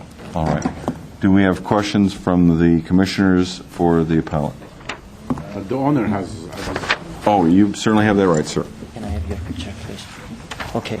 It's regarding about the negatives because people are outraged, as I believe, and as much as they are outraged, I'm outraged more than because I live in that house, and whatever effects, whatever result we're going to have today, it will affect our lifestyle and our neighbors also.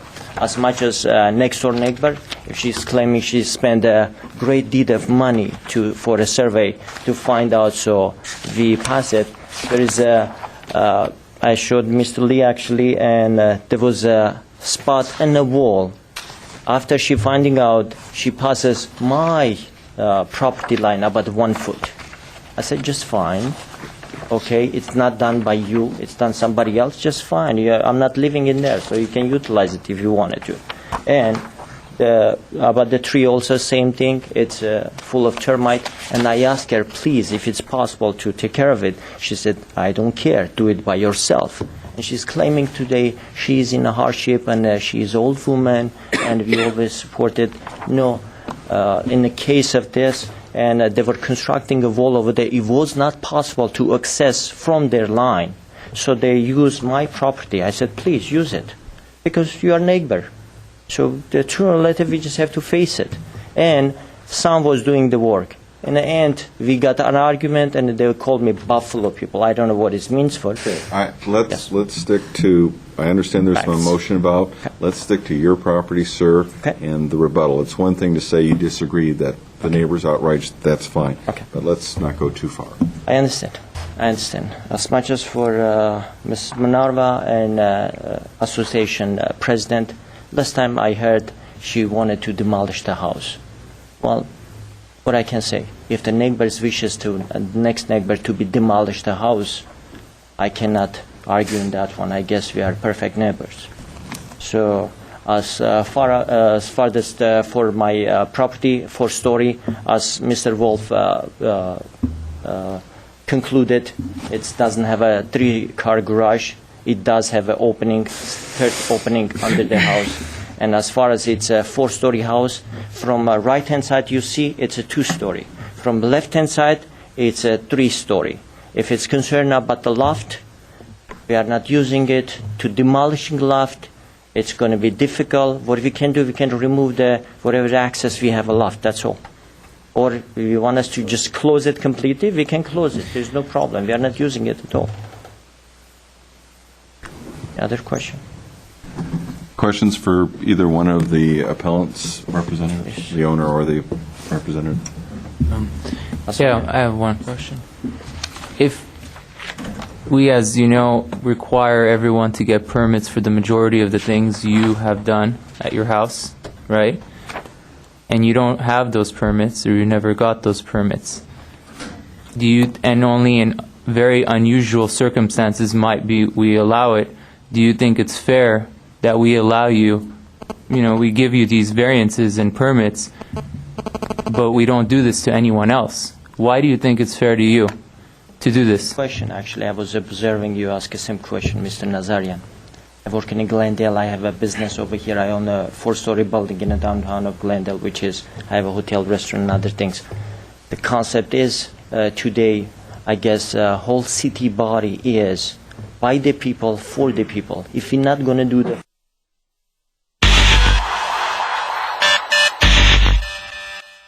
the outcome of this council will be, will affect. If you say it's just only business, no harm done or nothing personal, it is personal. And if you can approve it, or again, we're going to work with the city, whatever necessary, as much as necessary to improve, because whatever concern we have about my property as Mr. Police Officer, and I know him, he comes and checks in neighborhood in the hotel area also. I greatly appreciate, I speak with him often. And he said about the concern, how it's safe and stuff.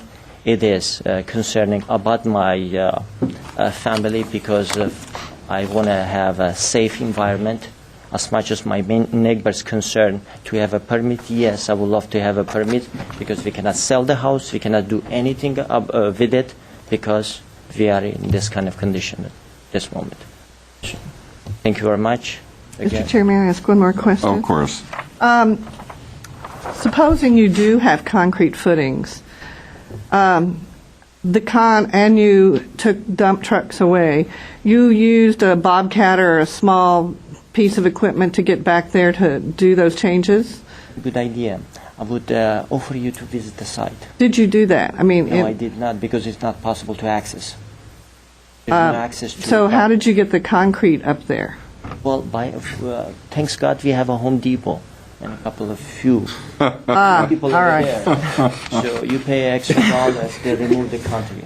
They break the concrete, then they remove it. That's why we have too many dump trucks. All right, thank you. Thank you very much. Any other questions for the speaker? Any other question for the appellant? See none. Thank you, sir. All right, before I close the public hearing, do we have any other questions for staff, for speakers, for neighborhood services? Mr. Sheets? I did have one for staff. The light posts in the wall, there was a permit in 2005 at Steps, which was never, it expired, it was never checked.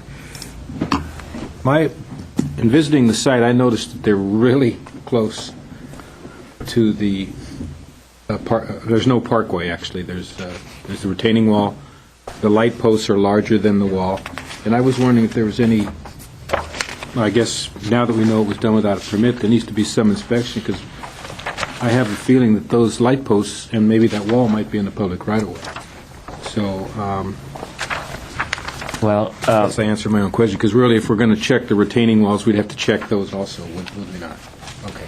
but Commissioner Sheets, at the time of approval that was given by staff, staff reviewed the plan, and according to the plan, that your concerns was not brought to our attention because it showed that it was to be constructed inside the subject property. Okay. And I don't know if it is So or we- isn't, but it looks like it might not be. Correct. We depend on the plans, and we take it that they will be prepared accurately. Well, but the plans are invalid now because the permit expired, so I mean, that's relevant. That would have to be revisited. Okay, that is a point that we'd have to consider. That's the only question I have right now. Anything else from my commissioners? We have a break after this. Can we get through deliberations? Or do you Unless need... they're really long. I would Long, I that would was my I question. would prefer to take a break after the deliberation. There is a message. And you can speak as long as you'd like, given that aspect. All right, we're going to close the public hearing, enter deliberations. Mr. Chair, we did want to have staff. I guess we're going to reopen the public hearing. Rather had some concluding remarks, and I just thought we had hit those. I'm so sorry. No, and I didn't speak much because rather covered the findings, so I didn't want to be repetitive on that. The main emphasis is, obviously, we couldn't find that this was a unique situation in terms of what the rules provide for, so I won't go into that. It's fairly Strictly speaking, obvious. it should be rebuttal from staff as well. So if you have something to rebut, great. If you're going to simply restate the position, I would suggest that that's already been made. Right, that's why I'm not doing that. Mr. Nazarian did mention the possibility of lost or misplaced permits for the work that was allegedly done in the 70s, which was the second story, which is really the third story, and the loft, which is really the fourth story.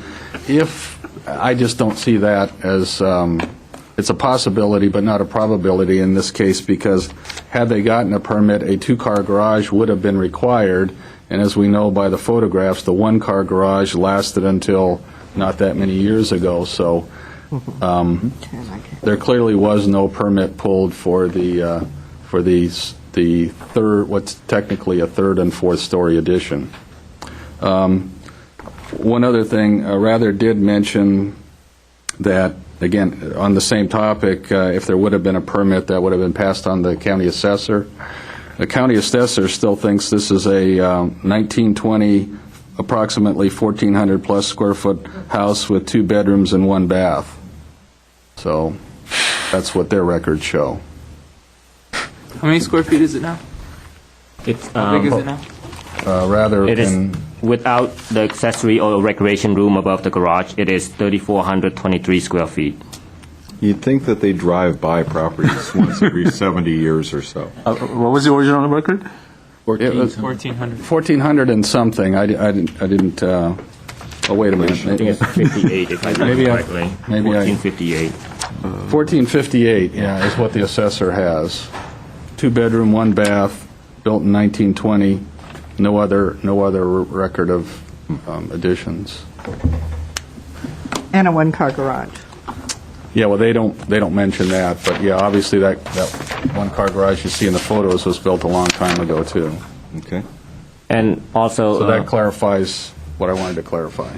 I also like to point your attention to sheet A9 in the packet that were delivered to you. The applicant and the parent referred to the loft as being one that's unusable in terms of its clearance and the height.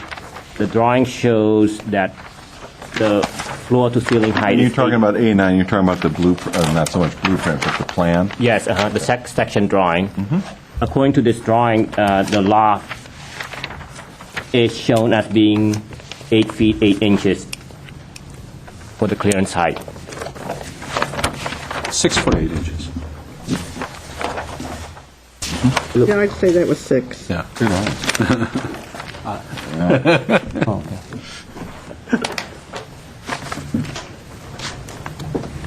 Okay, noted. Okay. That's all I have to. Anything else from staff then? No. Okay. Any other questions now? I'll ask one last time for the commission. We'll close the public hearing. We'll enter deliberations. Is there someone that would like to go first? I'll take a crack at it. Mr. Lee. And ever since so many variances come in one property, come before us, and also when I visited the site, the house was old, and I see that there was a lot of work done by the owner to improve the. We're getting music here. Someone didn't silence their cell phone. I thought someone was actually whistling. Yeah, I know. I'm pretty sure it's the person that's blushing like mad right now. Please continue. Mr. Yeah, so as far as the improvements on the lot, the property goes, even though there are a lot of improvements that was done, and it seemed like it was a right improvements to really keep the structure in good condition. None of it had, and one of some of the things that we talked about, some of the ones that I also observed, that was mentioned. I think Stephanie mentioned that there was an opening for a third car garage. That is a hole that was cut into the side of the wall, which we consider, you need to have a substantial reinforcement for that type of a thing when you have that big of an opening.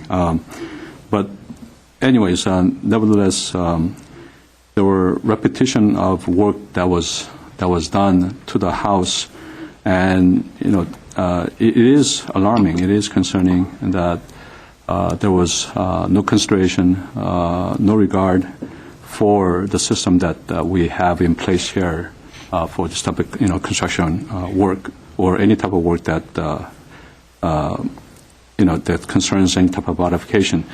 The owner did mention in my conversation with him that he was in the hotel business, he was in the real estate business, and you would think that he is familiar with this type of process of anytime you do business with the city, that you will follow proper steps. And so as far as the building goes, the garage goes, and granting the variances, I'm going against that. It has to be, I think, brought back to the code and inspected and qualified. As far as blocking out or making the loft inaccessible, I think that might be one good suggestion. The garage has to go because I noticed that there was no access to the second floor above the garage. There was no stairs to it. So how do you get to the second floor, and then you have to walk this plank to get to the second floor. So that garage has to come down, and it has to be properly built if you want two-car garage.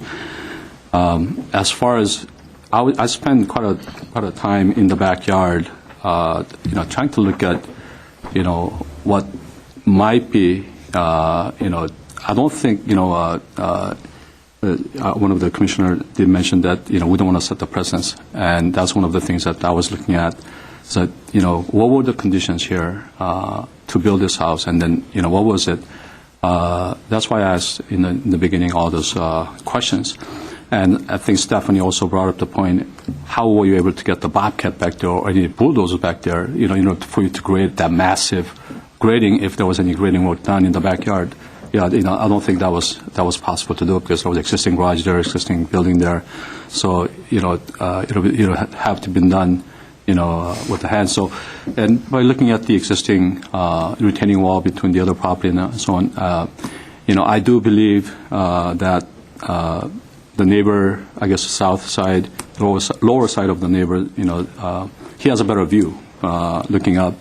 That those rotating terraces, I guess, the tiered terraces were there for the last 30 years. I'm not going to qualify the numbers there, but it was there, and so I like to accept it as existing conditions.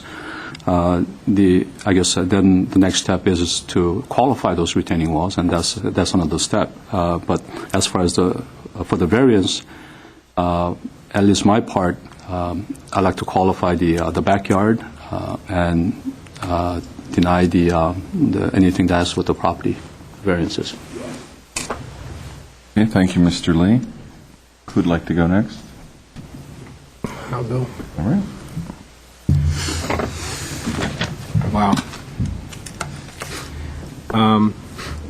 I agree. This is a lot of items that are violations for one location. For me, it's clear based on the comments by the witnesses, the owner himself, and the inspector's pictures he has left. He has since gone, and the staff report. There were no permits that were followed through all the way to final, even though there was some sort of an effort to get a permit. I'm not sure what that was about, but it looks like a smokescreen to get around the process. For me, a big problem is these retaining walls. I mean, it was stated that they weren't new, but they were new as far as construction.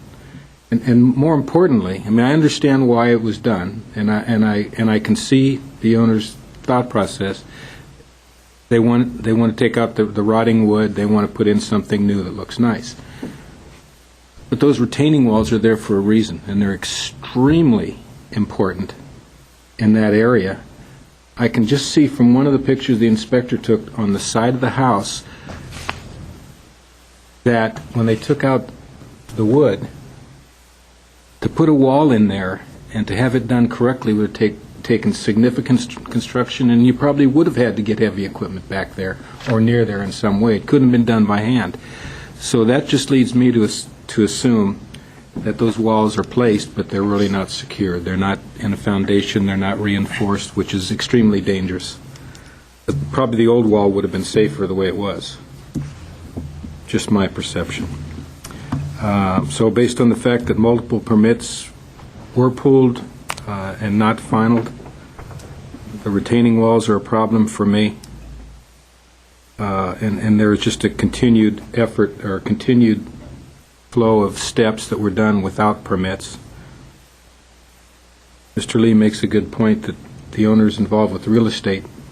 He already knows that he won't be able to sell the property with all of these issues, but he still went ahead and did the work without permits, which was just perpetuating the problem. To me, this is a perfect example of why we need zoning and why we must improve the inspection process and the enforcement process in the city. And I have no problem with supporting the denial that was already put forth by the zoning hearing officer. Thank you, Mr. Sheets. Well, thanks.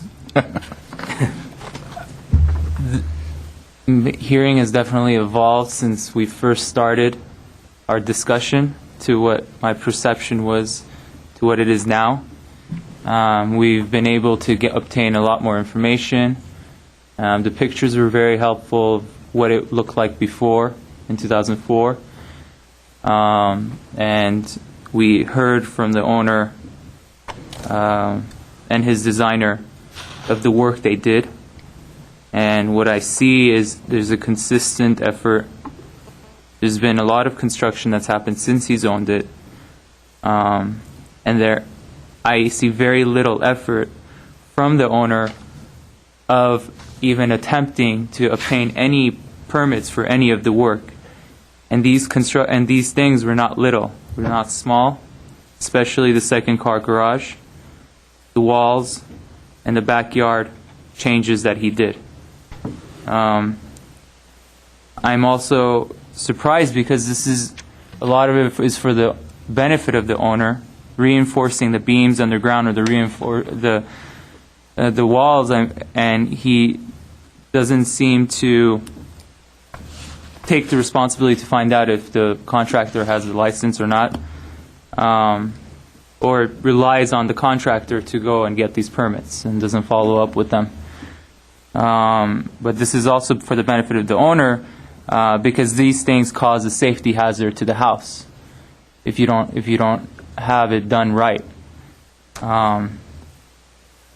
And the other reality is, if we do grant all of this stuff, it does create a precedence. And there's a reason why we have this forum here. It is, as you say, you defended it by saying it's for the people, it's for the city, and this is why we have this forum. And we have this appeal process, and there's a reason why we have permits, why we require people to get permits, and there's a reason why we have to deny them. So I see a consistent effort of not doing that, and to protect the people and the fairness of everybody, I wouldn't be able to allow this to happen and deny someone else. Unless it's a completely unusual circumstance or there is really a hardship, which I don't see it, everything seems to be self-imposed by the owner. So for those reasons, I cannot over or change the appeal, accept the appeal for the reasons I stated. That's it. Right. Ms. Landrigan. Well, I agree with my fellow commissioners. I see a history of ignoring construction permits and even zoning codes, are even concerned with what they are after being unable to even finalize a permit. And it was a compounding of the issue that created a self-imposed hardship. I don't see any of the findings being able to be made, and all of them would have to be made for a variance to be granted, and I can't support the applicant's appeal because I believe that the zoning commissioner's determination is correct. I really have a concern, especially with retaining walls not having any structural work at all, any calculations, and I think even x-raying it is a waste of time and money. I think that the garage is, I just can't see this compounding being anything but a real concern, and I would hope that the applicant certainly will take all of the questions that we have had during this whole hearing and go back and come back with a design that they can have permitted through the planning department that is legal, and it may be requiring removing everything, but I support the zoning code determinations. Thank you. All right. I'm going to pretty much echo what's been said. It's impossible for me to make the four findings. By the appellant's own admission, the standards variances for legalizing the accessory structure and the garage, they can't find a path to argue it. Again, with the setback variances, by their own admission, they have nothing to argue there. This was the time and place for them to come and explain things and maybe present some evidence. I was willing to consider that this is a unique site, that there's certainly, when you're dealing with hillsides and slopes and properties that have been developed since the 20s, I'm willing to consider there's a certain uniqueness. But when things are done and when, frankly, rules that should very well have been known are ignored and scoffed at, when you come in front of us and there are no copies of contracts, there's no photos, there's nothing to support any sort of mitigation or existing conditions to even allow us to try to find a path to explain away what you've done, it's just a non-starter. So in balance, the findings, again, I'm comfortable cannot be made. If there's any other comments from commissioners, Mr. Lee? I have just one clarification. When I, said, I will look at the proving the variance for the backyard. I was not, in favor of approving the existing retaining walls. Those were in question from the beginning that they do not qualify. They have to go through the steps. But I think what we have here is really, the existing, condition 30 years ago. Was there a grading there, that existed there, and with the railroad ties to hold off the hills. And the variance before us is not to qualify retaining wall here, is to really, do we, accept that condition as there, or force them to regrade the backyard. And I think, that's what I was trying to address here is yes, I do not qualify, I do not approve those retaining walls there because they're not properly constructed. And I think they'll just snap off, at the next rain or something. I think, so I was trying to listen to the deliberations here, addressing that. And, again, I guess I wanted to make a clarification. I'm not approving the retaining wall, but, I am constrained to look at accepting the grading as is, because that was the variance that part was asking for, not for the retaining wall, validity of a retaining wall. So you're satisfied with, let's say, the footprint of the walls, not necessarily the construction. You were willing to consider that. Right, the existing grading, so that if they were to go through the proper steps to hire a structural engineer to qualify those things and build the properly engineered retaining walls, I think the way it was graded in the backyard, I think, those could be, that's what I was trying to qualify. That's still a solution. Yeah, is as a variance. But the variance here before us is not to qualify the retaining wall, or talk about the retaining wall here. But everybody talked about the retaining wall. So I guess what I was trying to say is that, are we, really looking at this as, the existing, backyard condition as, are we going to consider that to give them variance for that, condition? And that's what I was trying to get to. Obviously, I'm not approving the retaining walls. Ms. Landrigan? Well, Mr. Lee, I'm looking here at their proposal. It does say legalize 8 consecutive retaining walls totaling. It doesn't mention the grading. And they are new retaining walls because they replaced the other walls that had a whole different function that could have had dead men in it, for all I knew, that would have served the structural issue. So to me, all right. that's my concern. All right. Okay. The only other thing I would like to add, just parenthetically, is when you have retaining walls that have been constructed without inspection, without permit, and without drainage, I have to advise the property owner, if you thought you were making your house safer, I think you're quite fortunate, frankly, that your house hasn't been red tagged in terms of the danger that's lurking in your backyard by trying to cut corners and do unpermitted work and not go through the process. Any other comments from commissioners, or may I ask for a motion? Motion, please. I'll move that upon review, current record relative to standards and case number P 2004-3, located at 1372 Okeechee Road, and after having conducted an appeal hearing in said matter, the planning commission hereby sustains the zoning hearing officer's decision and denies the standards and setback variance case number PVAR 2008-043 in accord with the findings set forth in a decision letter of September 23, 2009.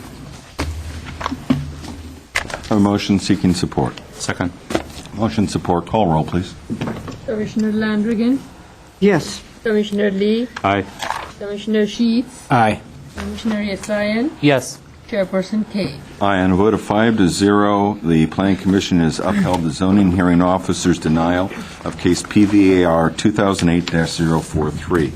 Under the provisions of Chapter 2.88 of the Glendale Municipal Code, any person affected by the decision of the Commission has the right to appeal said determination to the City Council if it is believed that the decision is in error or that procedural errors have occurred, or if there is substantial new evidence which could not have reasonably been presented at the hearing. An appeal must be filed within 15 days following the actual date of such action.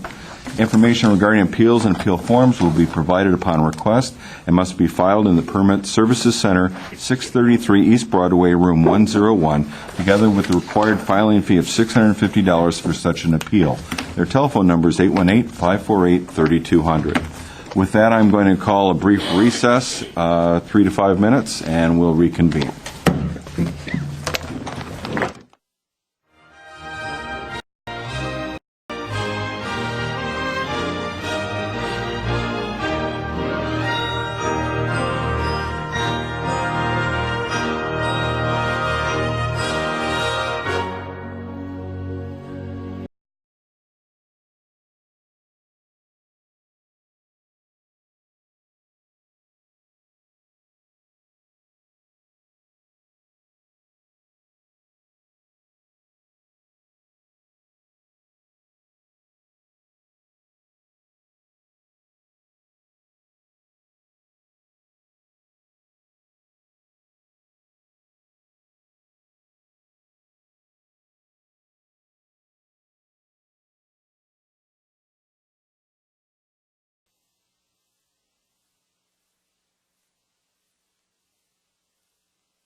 Okay, we're back on. All right. Okay, the December 16th, 2009 regular meeting of the Planning Commission is back from recess. We'll move on with the next agenda item, which is a use variance case, PVAR 2009-001. Under the provisions of Title 30, now this is titled Chairperson's Remarks. Am I actually supposed to read this in, or is this just for reference? I'm sorry? Excuse me. There was a document handed to us titled Chairperson's Remarks, and I don't necessarily recall I'd rather read that. No, mostly that's information for use variances, so you know what the required findings are. All right. Just confirming that pro forma-wise, I don't have to read that. This is simply a listing of the findings that we'll need to make for the use variance. All right, so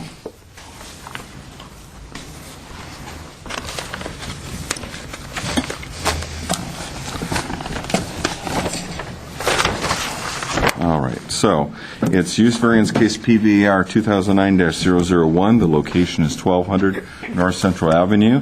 The applicant is Brian Jackson with Ralph's Supermarket. The property owner is Ken Boatner. It's an application for a use variance to legalize a recycling center located on a site containing a Ralph's Supermarket. The recycling machines, where the various materials are deposited, are located on the south side of the existing building. When these machines are filled, the materials are transferred to a large storage container. The storage container is located in the on-site parking lot north of the Ralph's Supermarket. The site is located in two zones. The recycling machines are located in the portion of the site, Zone C, Neighborhood Commercial. The northern portion of the site, where the storage container is located, is zoned R1250, High Density Residential. A use variance is required since the recycling center is located in both the C1, Neighborhood Commercial, and R1250, High Density Residential zones, neither of which permits a recycling center, described as lots 1 through 10 and tract number 421. The recommendation from staff is that the Planning Commission approve the use variance case. And let's get a step overview. Chairman Kane, members of Commission, the project before you is located at 1200 North Central, and the case number is PVAR 2009-001. The project is a request for legalization of a recycling center located on a site containing a Ralph's Supermarket. Because the zoning plays an important role in this project, I'm going to approach the board before I go through the rest of my report to make some clarification regarding the zoning. The two recycling, thank you, that would be very useful. The two recycling machines where the actual material will be deposited are located here on the south side of the Ralph supermarket. Once these are full, then the containers materials are transferred to the containers over here.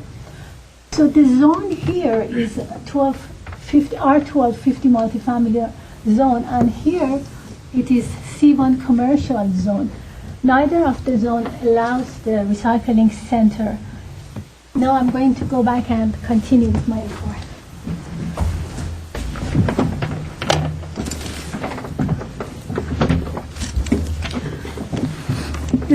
The supermarket is located in the center of the site and surrounded by the surface parking lot on the north, south, west sides and an alley on the east. The major part of the site is zone C1, where the supermarket, two recycling machines, and a portion of the parking lot are located. The northern part of the site, zoned R1250, is where the remainder of the parking lot and the storage containers are located. This portion of the parking lot was allowed in residential zone by a variance in 1966. Existing walls on the north, east, and west sides surround the northern portion of the parking lot, creating areas for people to congregate around the storage container, invisible from the street and alley. The police department and neighborhood services division have both expressed concerns due to complaints from public regarding noise, gathering, and conduct of illegal activities in the area around the storage container. The police department requested that the storage container have an 8-foot high enclosure to prevent access to these hidden areas behind the container and to reduce the opportunity for people to gather.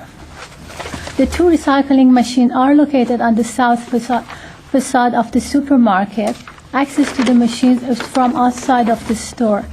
When the machines are full, the containers are taken to the storage container, which is located at the northeast corner of the site.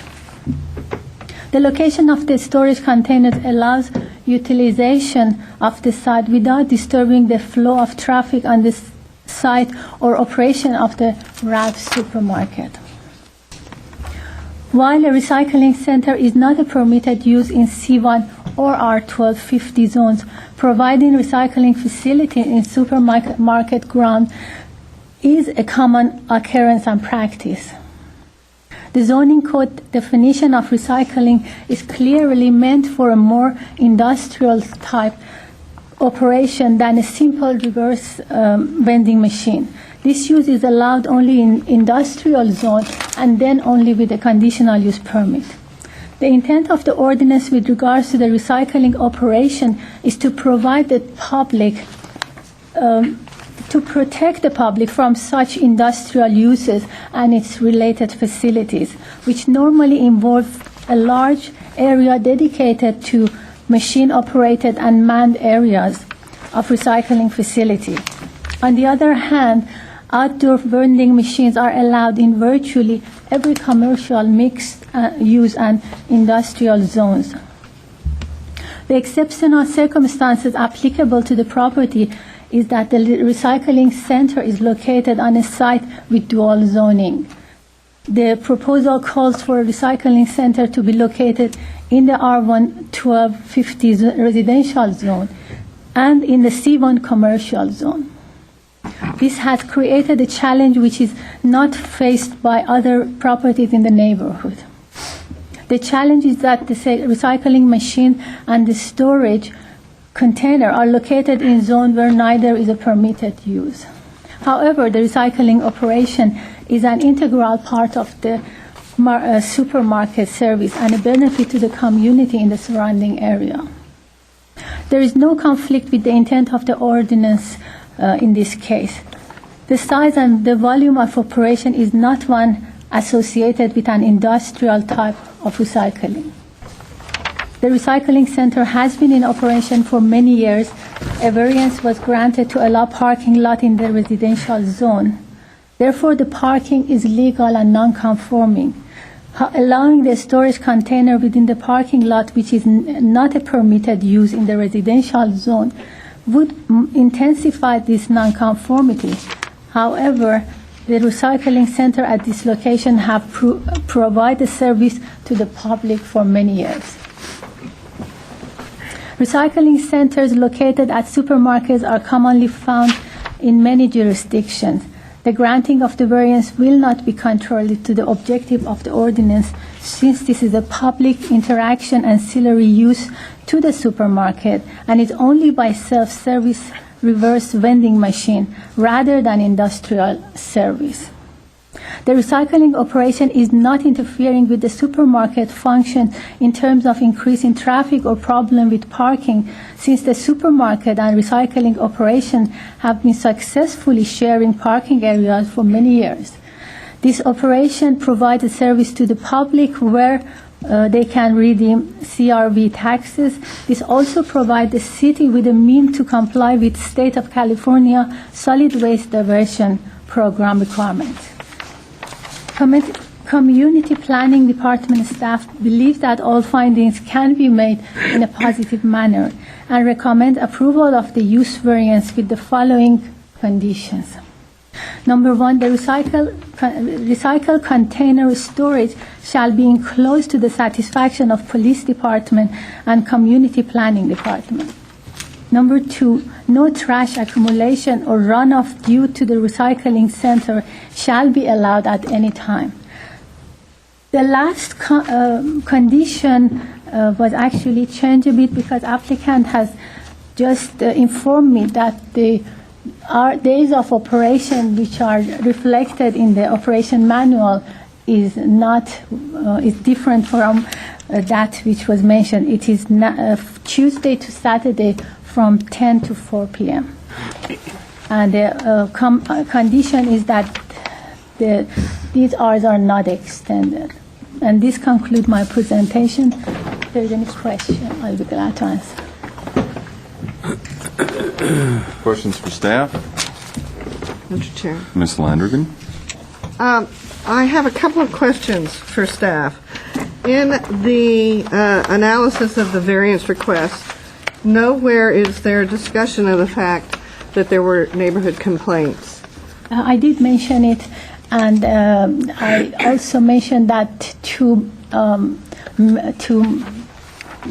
reverse or help with that, mitigate the problem, the police department, the applicant, and myself, we had meetings, and that is when the police indicated that, and there is a photo of the enclosure proposed, which was accepted by the police. It's an impenetrable 8 feet high enclosure which completely stop the people from gathering or getting behind this recycling bin. But it's still on an alley. It's not on the public street. It's right next to the residential. You proposed it in the residential section, not in the C1. I would like to understand your thought pattern on that. Well, the thing is that because it is adjacent, this commercial use is adjacent to the residential, there are walls, existing walls, on the 3 sides of that residential area.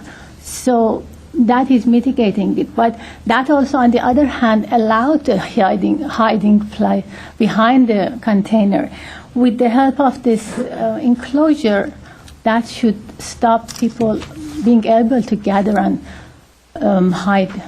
Well, you've made recommendations, you put in some conditions. Why didn't you put the police recommendations in?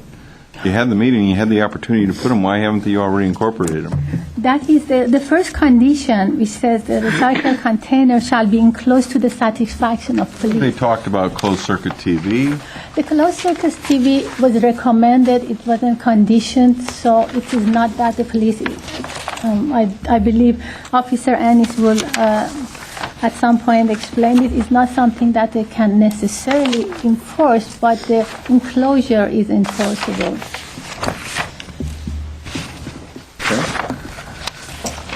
Okay. I have one more question. The enclosure isn't going to mitigate the sound and the noise that you mentioned from the neighbors? So that's another question. Well, the sound is not due to the operation of the recycling. It's more to do with the gathering of people. And once that is mitigated and people cannot gather, so the noise problem should go away, because the recycling container itself is not making any noise. They're just putting the recycling material inside and taking it away while it's full, in fact replacing it with an empty container. So the noise is due to the gathering, which the enclosure should stop. And one last question. I don't feel that a hardship has been supported in your determination here, which is a finding that I think is really key. You say the strict application of the provision of any such ordinance would result in a hardship for the public who benefit from the location of the recycling center. But to me, that is not, there's no supporting evidence that that's a hardship. So can you elaborate on that? To me, that doesn't meet the finding. I respect your opinion, and unfortunately I can't say any further. To me, this is a service to the public, and so removing it, that would cause the public without the service. So I see it that way, and I respect your opinion that you differ from my opinion. Mr. Lee? I have a follow-up question. Where is the nearest other recycling center in the area? I believe the applicant will be able to. I know it's not in the very immediate vicinity, but I can't tell you exactly where. Okay, when you're up, please answer that. Thank you. Foy has a question point. Mr. Foy? I guess I would also make the point that perhaps to answer Commissioner Landrigan's question, or to contribute to the discussion of it, about whether there's strict application of the ordinance would result in unnecessary hardship. I think some of the answer to our way of thinking, maybe it's not written very well here, but is found in finding D, where we talk more about how the zoning code's definitions this seems to fall under a definition in the zoning code which really intends something else, a much more industrial use, where, at least in my neighborhood in Los Angeles, people are coming up with their, shopping carts, walking the streets to get very large-scale recycling done. This is really just servicing reverse vending machines. It could almost fall under the zoning code definition of a vending machine. It's kind of a land use which kind of straddles the two definitions, and the only place in the code where recycling center, as we've defined it, is allowed is with a conditional use permit in an industrial zone. So I don't think it's really meant to outlaw all types of reverse vending machines for recyclings in all commercial areas. I'm sorry, you're trying to make the leap that an 8-foot by 21-foot enclosure, plus or minus, and the recycling machine and the storage is equivalent to a vending machine? The way the recycling center is defined and permitted in the zoning code, the only place it's permitted is in an industrial zone with a conditional use permit, which leads us to conclude that the original thinking on this was that it was for a much more industrial type operation. Maybe. And for it to have, for a supermarket to have a reverse vending machine and a place to store those was probably not really what was anticipated when they were drawing up that definition. Now, I'm sorry. That's the only thing I was. Well, then, you've noted that recycling facilities on supermarket grounds is a common occurrence in practice. In Glendale, that's only permitted in industrial zones. So what other supermarkets, if we're going to allow this, what other supermarkets in Glendale have been allowed to have, quote unquote, these massive vending machines? The applicant has got another site with that situation that they're going to explain and let you know when he gets a chance to. Is that they were up on Verdugo Road? No, that's not a Ralph's. That's a different. The Vons, and is that in Glendale? And that's closed. That's gone. Okay. I've got other questions. The exception, I'm taken aback and this is very helpful for you, because when you get up, you can address what our concerns are. The exceptional circumstances applicable to the property is because it's located on a site with dual zoning where neither zone approves it. You're using the fact that it's not approved in either as an exceptional circumstance? Well, it's exceptional because I lost my train of thought, but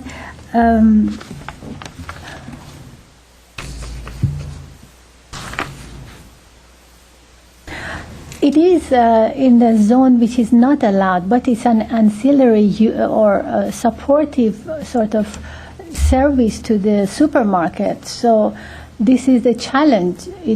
But you're saying the exceptional circumstance is it's not allowed in either one of the zones. Yes. I mean, so if it was if it was all one zone, you'd say the exceptional circumstances it's not allowed in one zone? I mean, yeah, that's just a myth. wow, that huge leap. I really want to hear the arguments for that as we go through this hearing. Stating the obvious. Recycling center has been in operation for many years. We just had a case where somebody came and said, oh, it's been in place for many years. So you're now saying that many years is an excusable reason to maintain it? No, many years shows that there is a demand for it. Otherwise, it would be out of service. So if there is a demand for it, it has been able to stay open and functional. And then another argument that you made was it provides the city with the means to comply with the state of California solid waste diversion program requirements. There is no location in any of the industrial areas of the city where this is already permitted, that this facility couldn't be placed? I can't say that there is no other places, but obviously at any opportunity should be taken advantage of with regards to this requirement. I'm sorry, Mr. Sheesh, you had some questions? Yeah, I did a couple of points. This photograph that's been provided is a representation? This is showing what police is, or not exactly, but something in that line is acceptable. So it's just about the type of structure. It's not the location where. Right. It's just an indication of yes. All right. And in addition, you mentioned 2 recycling machines.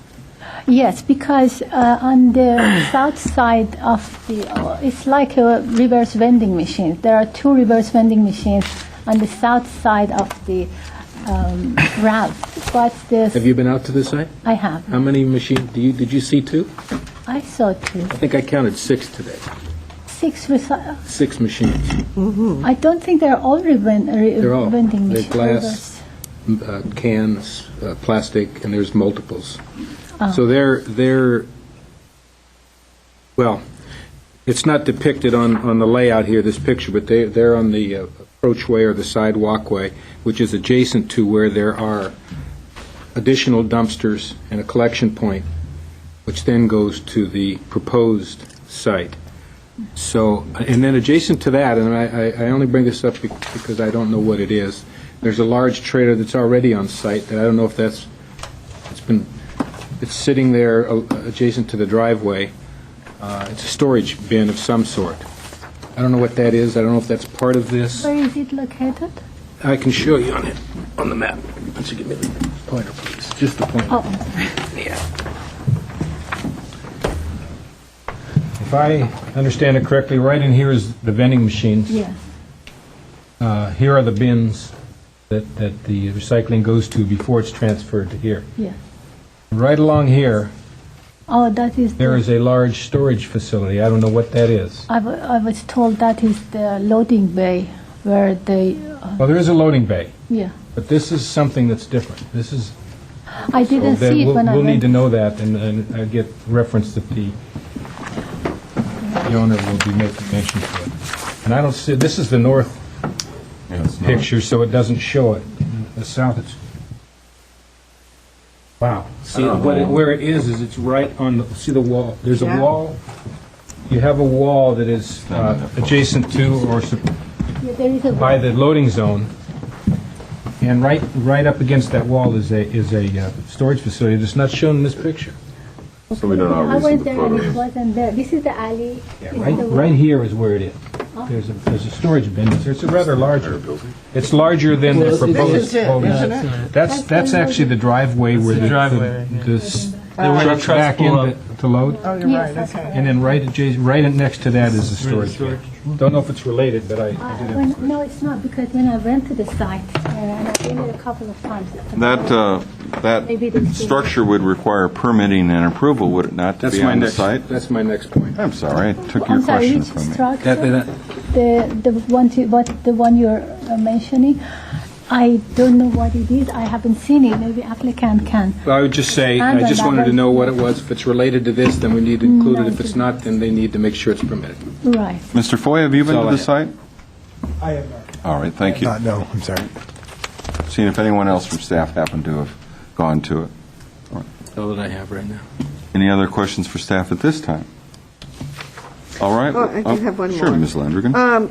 Did you review the police reports to see what the exact complaints were? Because it does state in here, and I'm sorry to belittle this, but to me, this is a concern, having it on the residential corner instead of the C, even with the other issues, is that it says the complaints from the public regarding noise, gatherings, and conduct of illegal activities.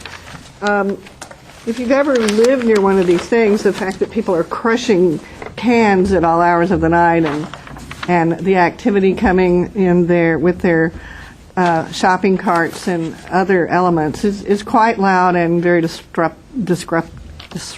Thank you. And so to me, looking at what those complaints were would be really key in even deciding whether going forward with this as a proposal, because it is near the neighborhood, and sometimes walls can attenuate sound, so it makes it even more loud. So putting it here, even with a enclosure around it, isn't going to solve some of those problems. Right. Well, the thing is that it was allowed to, this parking lot was allowed with a variance in 1966, so it's already permitted. And it's nothing that I can do about that. And the walls were to mitigate or separate, provide a measure for buffering or separation between this parking lot and the residential zone. And this recycling center, again, has been there for many years. And the problem, I understand after talking to the police officer, is the fact that there is available hiding area. So people, otherwise the supermarket manager, if it is not hidden, especially during the working hours, they can stop it. But because there is a hidden area available, they can congregate and take part in illegal activities. If this can be mitigated and stopped, then that should not prove to be a problem. Well, how does it mitigate hiding places? It's just pretty much taking that same container and just putting a screen around it. I don't see how these spaces go away.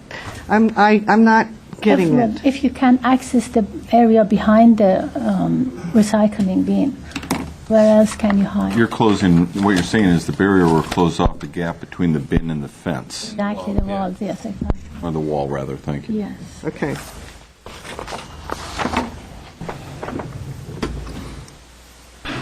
Anything else on that?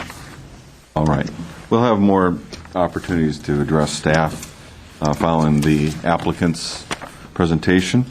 Mr. Jackson, you have 15 minutes to go through the findings and suggest why we should accept them. Good evening. I don't as such have a formal presentation for the Commission.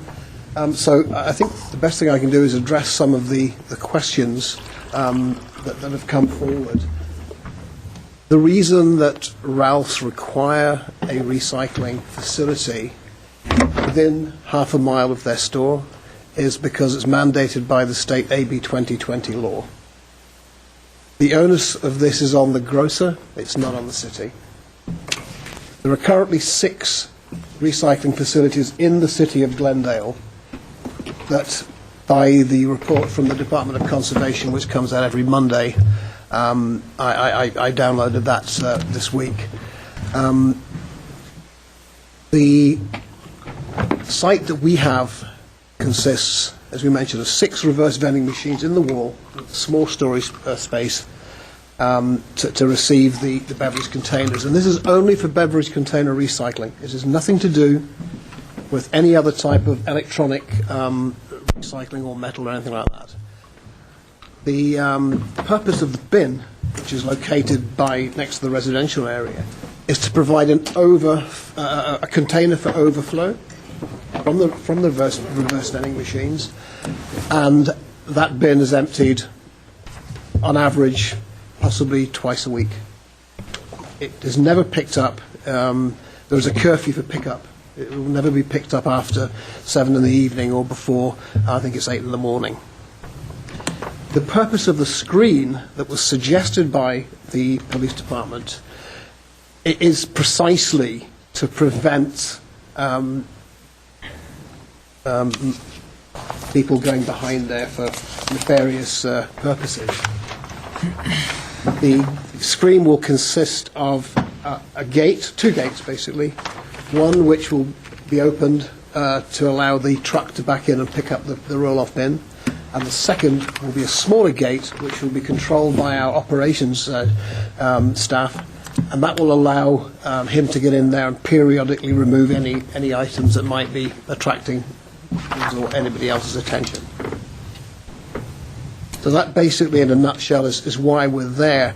There are, as I mentioned, 6 other recycling facilities that are within the city of Glendale. The nearest one is approximately 1.1 miles away, and due to the current crisis within the recycling industry in California, many of these recycling facilities are closing. And the reason they're closing is because they're unable to be, they're not sustainable, as the state of California has cut the handling fee, which is provided to allow recycling companies to perform the service and go towards preventing landfills, etc. So the future of the recycling industry in California is quite uncertain at the moment. And when we received communications from the City of Glendale saying that we were not in compliance, we did all we could. We worked with the city, we worked with the police department, obviously to try to continue to offer this beverage container recycling service to the members of the public. If you have any questions, further questions, I'll be pleased to answer them. Mr. Lee. You mentioned you have 6 other sites. We don't as such. There are 6 sites registered sites with the Department of Conservation in Glendale. In Glendale. So, do you know if they're in similar condition or, C zone or residential zone? I don't. I really do not know that. Okay. But the one that is in the Ralph's Market is yours? Yes. So, and you don't know if other Ralph's Market have the similar condition. So, do you have any other containers that will come before us on the same issue? The recycling center? No, not in the city of Glendale. The other question is that are these machines, well, obviously storage container is mobile, can they be relocated, can they be moved? The actual machines are located in the wall, adjacent to the wall, yes.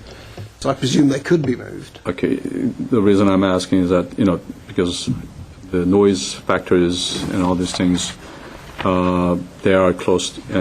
First of all, they're in the residential zone, but, it's not allowed in the commercial zone either. So, but if we kind of relocate this or stay away from the residential as much as possible, now, is that something that Ralph's, has a problem with? If you locate it, let's say, at Stocker and Central corner, that's in the more of a commercial area where you're away from the residential area. Locating the actual machines, because the machines need servicing, they need power, and that's why they're immediately adjacent to the Ralph store. And they're on the other side. They're not directly next to the bin itself. They're completely on the other side of the Ralph's Market. So if this is misleading, you do not have this portion in that area. No, it's at the other. Let me explain. Please let me explain that. That is a photograph of one of our facilities taken at Signal Hill, when the City of Signal Hill asked us to provide screening around the bins, and that's the type of screening that the planning department asked us to provide. So it's just a loading, it's just a storage container that's Just a picked up by a storage machine? container, yes. There's no other There's no housing activity units. No, there's nothing there at all. It's simply a means for storing, and it helps Ralph's with their housekeeping. It means they don't have to store it inside the store. And the consequence for Ralph's grocery store, if we are forced to close, is that they will eventually have to receive those recyclables inside the store. The state of California, the AB 2020 law, will offer a grocer, once a grocer turns over, I think it's $2 million of full-line produce, they either have to provide, a facility within half a mile of the store, or they will have to agree to accept recyclables in the store, which of course people don't like, or they get to pay, I think it's $100 a day fee to the state. So the consequences for the grocer are not quite as good as being able to offer that facility outside the store. Ms. Linder? Would it be a hardship if it was relocated to the southwest corner? That's already where the majority of the trucking facilities are there, which would allow the same access your truck would have, and also to back up and in, because right now, this side of the Ralphs does not have any truck docking or any truck activity. Over here, if we put it on this corner, you would have not the alley to deal with, and you would also have the same ability to pull your truck in, egress, back up, come back out, and even come out this way. Maybe a little aesthetic issue. Well, it would be an aesthetic issue. So he mentioned that, when I asked, he mentioned about the electricity. No, this doesn't need any The actual container itself. Machine. So we're going to put a storage bin on the corner of storage Stalker bin, and okay. Central as a potential option.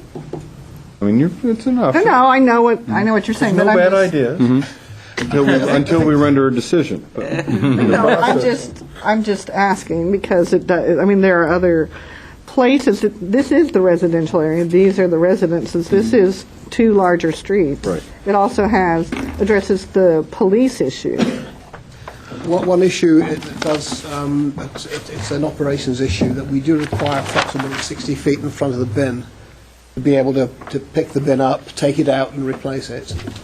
And I think one of the reasons it was put back in that corner is because it wouldn't interfere too much with the existing parking. People tend to park in a more accessible, easier area when you go to the supermarket. So I guess in a way we're trying to help and benefit as many people as we can and make it as convenient for everybody. And the payoff, of course, is perhaps whether the bin is there or not, you may well get miscreants going there late in the evening because of the nature of it all. What are the hours of operation of the bin? The hours of operation, the machine should be running between 10 and 4. 10 in the morning till 4 in the afternoon. who controls those hours? We do. How do you secure the machines at night? Do They they shut turn off. off? Yeah. I'm sorry, this is fine. the store director from Ralph's who probably knows more about the day-to-day running of it than I do. So the complaints we've been getting are for the hours of operations between 10 to 4? Is that Mainly for the noise due to during hiding. daytime Yes, activity? yes, the hiding places. I think one of the, and I think the police department will probably obviously know more than I do. You're starting to want to talk, which is fine. You're part of the presentation. I would suggest you may want to just stand next to them so that you can pipe in at your heart's content. My name is Veronica Jordan. I've been at this location for 2 years. To answer your question, to put a container on the corner of Stalker and Central, our trucks will not be able to maneuver off of Central into the parking lot to back into our loading dock. Number two, the complaints that we are receiving are late at night. We have called, I personally, when I am there, I've had to call the police because there is a 3-foot section behind the bin in the parking area where there is activity. Once, occasionally, I don't know how often, but when I've seen it, I have had to call Glendale. We have also helped Glendale put no trespassing signs to help them come in and arrest any activity that's going on. If we move, there's actually no other location to move the actual vending machines because we have our salvage area to the right of the machines when we unload our trucks. If we take this whole thing away, my staff, my store cannot support the activity that goes on between 10 and 4 with the recycling. It's, with the economy the way it is, people do use those recycling machines, and we do maintain them and we keep them clean. And if we do move them, that can cause another issue with maintaining and cleanliness. When I drive in the morning at 5 a.m., if it's a mess, we pressure wash it, we keep it clean. And as for the bin that's on the side of the driveway, that is also right now for the holidays, because that store is only 30,000 square foot. We have a bin that was dropped off from our corporate facility to put product in, and that will be removed. It gets removed the day after Christmas. Who'd you contact at the city to request that that be done? I did not contact anybody. Ralph's corporate lines that up. Actually, today is the first day that I found out about this hearing, so I can't give you any information whether there was a permit drawn on that bin. I know that other Ralph's facilities have bins on, I think probably Colorado and Verdugo might have one on their parking lot too. So basically, Ralph Corporate says, "Well, we feel like dropping a bin. We're going to." I can't answer that, sir. I understand. I cannot do that. I'm not going to be the spokesperson for Ralph's Corporate. Right. Sorry. And I'm willing to suspect Mr. Jackson doesn't really want to enter that role either. All right. So it just raises an issue for us as far as good neighbor. I know in the past, for example, the grocery lobby fought tooth and nail not to have cart restraints put into effect. So now I'm just sort of wondering what's going on with the grocery lobby and why the fact Ralph's can't be a good neighbor and not put bins on properties that it's really not allowed to be put on. I know you can't answer it. It's rhetorical. Yeah. You know, fortunately I get to raise I'm here things about like that. Nobody can argue with me. But are you Brian Jackson? Are you from Ralph's? No, I'm the business development manager for Tomra Pacific, who operate the recycling centre for Ralph's. I got it. So how much is Ralph's paid to have that recycling center on their property? That is a corporate issue. All right, let's just put it this way. Ralph's is compensated to have that recycling center on their property. There is a contract that exists between Tomra Pacific and Ralph's that is renewed every so many years. It's more than $1 a year. It's more than token consideration. It's an actual contract. It's an actual business. It's a business contract, and as many as Albertsons. Okay, so this isn't like green and altruistic of Ralph's. They're trying to meet AB 2020 and maybe make a few bucks on the side. I think they're making staying in compliance with AB 2020 before. Is the driving factor? So the main activity that is being complained about is the people rummaging in the container in the middle of the night. Is that the complaints? They are not rummaging through the container. They're doing unlawful activity behind the container. How come you didn't fence it off on your own before now? I mean, you've made complaints. Well, Oh, you'll have a chance. As soon as we're done with them, you'll have plenty of time to... the steps and boundaries that we go through, and we've been trying to ratify this with Ken Boatner, was in charge of store operations for Ralph's, and we have had issues where we've come out and tried to ratify situations.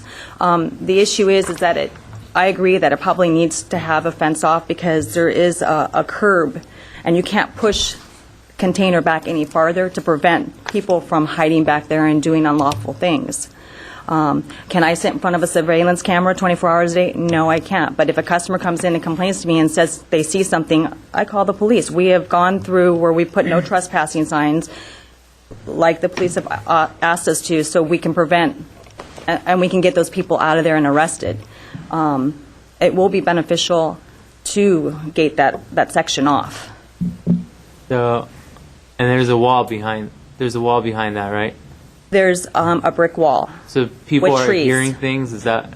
Is that I or don't- seeing things? It's too large a wall. It's too large of a wall. I think Two what- different complaints. Right. It's the loitering. Yeah. That's one complaint. Right. And then there's the noise of the recycling process. South. But I don't think it's right now, the recycling process, I don't think there's because as Glendale, we have a curfew. We are not allowed to have trucks go into the parking area or unload after 7 o'clock at night.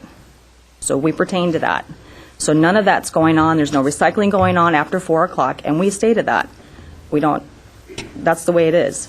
We've changed the hours because what was happening on Sunday, it was closed on Saturdays and Sundays. We changed it because there are people that work Monday through Friday. They can't get here, so we changed it so on a weekend we can help the people in the neighborhood because there's a lot of apartments out there and people do pick up recycling cans and we can't take it in. We just don't have the room. And then we'll have to have a storage container outside again because I don't have the room inside the store to store cans, which could cause another issue for the state. Obviously, you get good usage out of this, the recycling center. I think it is because then I get customers come in and spend their money afterwards. I mean, honestly, that's what they do. They come in and cash in their vouchers that they get from the machines, and they shop. Ms. Landrigan? I have a question. This had a temporary use permit, and then it was allowed to lapse. And just now, Ralph's is being proactive in dealing with this, bringing it to us. Do you know what happened in that interim? Why that was allowed to lapse? I think the temporary use was for the vending machines, but I didn't think that lapsed. Am I incorrect, Mr. Foy? It was a little confusing, I agree, Ms. Landrigan. That's why There is a letter, 1988 dated, which the director of planning at the time wrote to with regards to this recycling center and actually allowed them to come back for not a permanent and a short-term basis to apply for a variance, which I do not think, because I couldn't find any information that they did take on that offer. So what happened, I have no more information in the file. Other questions for the applicant at this time? All right, you will have a rebuttal period in just a couple of moments. And of course, our timing was perfect because now that we're back to the staff period, the police officer has left. So we may get creative on that, and I'm going to go into the staff presentation, and whenever the officer returns, I may do a little chairman privilege, and if you're in rebuttal, I may either have you complete or interrupt it to just allow him to testify. Then he can go out and start being back prime again. So again, in a couple of minutes, you'll have your rebuttal period, and for now, I'll go back to staff. Is there anything you want to add beyond what you've said previously or what the applicant has said?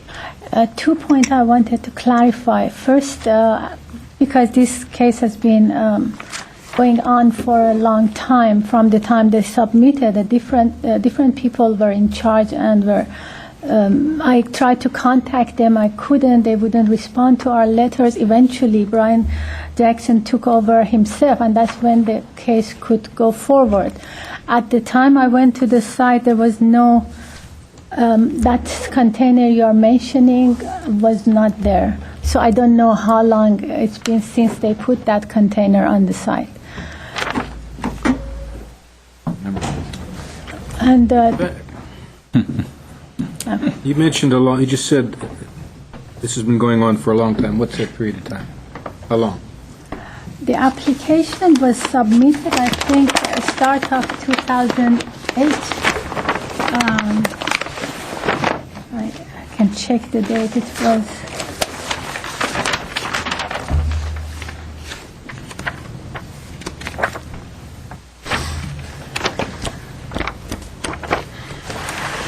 I believe it was 2008 sometime. Yes, I'm sure it was 2008. I just didn't see it. Not exactly. Well, we can continue with staff. I think I'll let Officer Annis.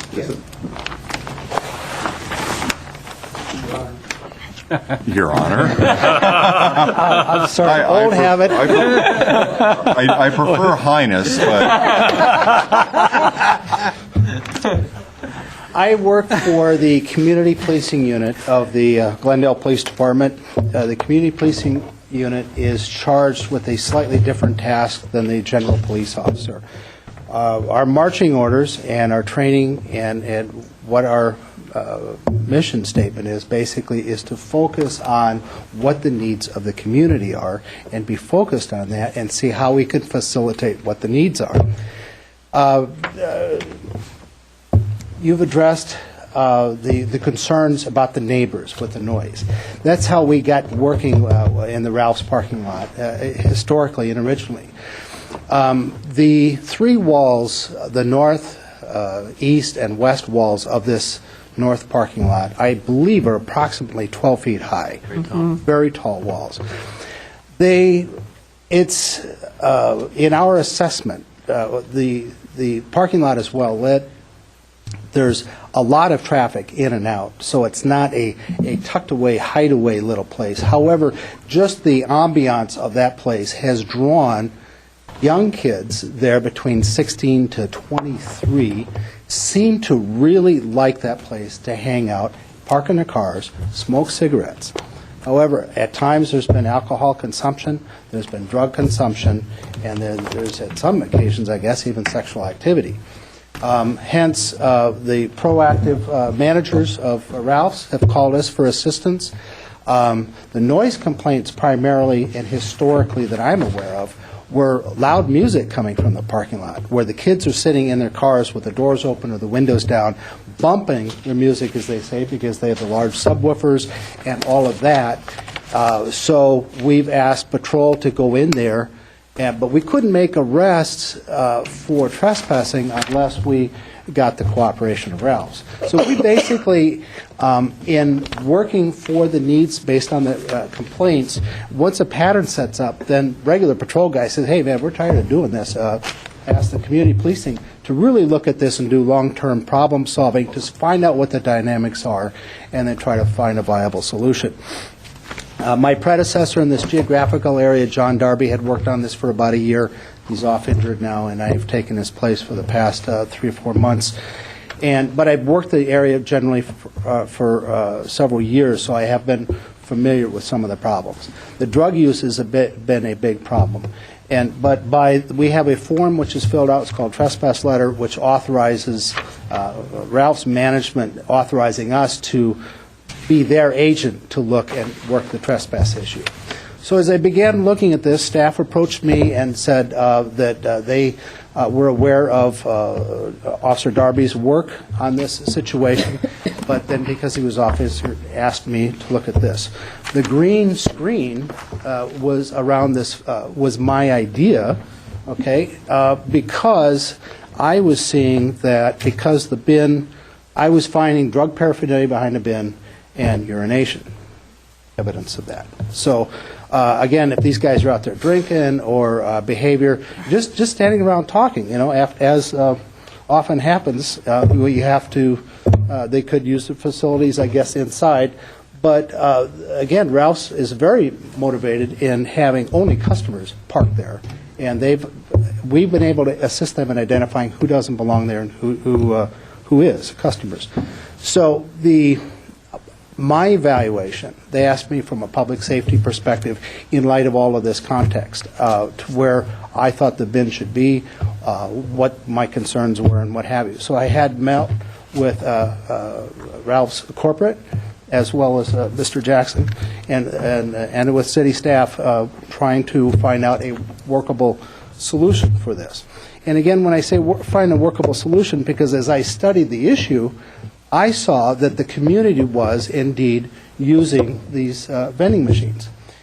If you've ever gone to Chuck E. Cheese and you bowl or you do whatever and you get the little tickets that are spit out, then you go to that little counter and you look for your prize or whatever, and that's what I see is going on emotionally, I think, with the people who use these recycling machines, because they A lot of them, father and sons, you have your wholesale guys with the big bags recycling, perhaps subsistently. Maybe this is what they live on day to day.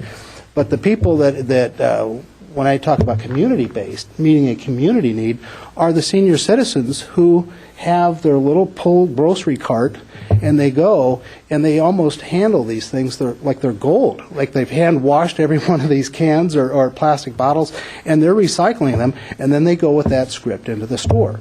So when you consider, saying no to this whole idea, then it's those people who walk. Then what's the option for those people? How would they have to walk? Now, I'm familiar with a big recycling place at San Fernando and Justin or whatever it is down there. Chevy Chase. Oh, you're talking about the one in the industrial center? Yeah, but I mean, I don't know where, but I'm just saying for the people who do not drive, for these local senior citizens, I mean, this is a big deal to them. I mean, I recycle. I'm not advocating, I'm not championing the cause, but I know how a recycler feels when you take the effort to rinse out your bottles and you take this and you bag it up, and now they've walked 2-3 blocks down to do this recycling. So it's a big deal to the community. Okay, I was asked to consider different locations. I thought it might be easier for the trucks if it was up near the entrance, so it would be in the northwest corner. However, I thought I was advised that could be a setback issue, which might be the same thing if you put it out there on the corner, aside from aesthetics. I think if you talked about putting the machines even out further, I think the building absorbs any sound activities. To my knowledge, I've not had any complaints on sound as referred to the reverse vending machines. I mean, you put the can in, it spits out, a little like register type receipt. You take it in the store. Whatever noise would be generated in the course of stocking or putting the stuff into the bin, I'm not aware of any complaints regarding that. My recommendation ended up being back in that corner because it would displace cars that a car space or two that would normally park back there in the corner next to the green area, which is the point of the screen. On the north side, that green area is probably, I think, about a 3-foot wide planter on the north edge, at the very left edge of the map. You see that designated in green. It's a 5-foot by code, and it's a landscape buffer. Okay. I don't remember it being. But that's all right. But the point is, on the east side, there is, I believe it's almost a 10-foot. And again, I didn't measure this. Yeah. But I mean, it's beaten down. There's a pathway beaten down into the planter area from the foot traffic that's gone in there by the guys. I've seen the drug paraphernalia that's been there, or whatever. So it was my estimate that the bin placed there would displace some of the bad guys there. Number two, my recommendation for the screen is that it would totally preclude them being able to get behind it. They want concealment from public view and this and that. Third thing about the bin being back there would be that you would have a good pair of eyes. I'm not aware of any like purse snatches or attacks or what have you in the parking lot. These guys just kind of want to be by themselves. They can't smoke dope at their house, right? They can't drink beer in front of mom and dad. They have the perception with these high walls that this is a safe place. However, on our patrol side, our patrol guys check it on a regular basis. We try to dialogue with management, make sure we're on the fine tune. In my opinion, I also recommended the cameras, but the camera recommendation was basically directly with, kind of doesn't have a lot to do with the bin because it's trying to address it's been a long-term issue of these youths using the parking lot. You've read in the newspapers where we're talking about the Safe City. We've gotten this money from Safe City Target, where we're going to place public cameras to, again, enhance public safety. The whole theme of that is mechanically are what's called IP cameras, where the cameras actually broadcast an IP address, and different places with proper clearances and what have you would be able to review them. So, frankly, if you had the computer screen in front of you and you had the IP camera, you could watch Ralph's parking lot from your desk. The police department could watch it. We even have the technology where we could watch it. The officer that works in that district could watch that parking lot or look at it.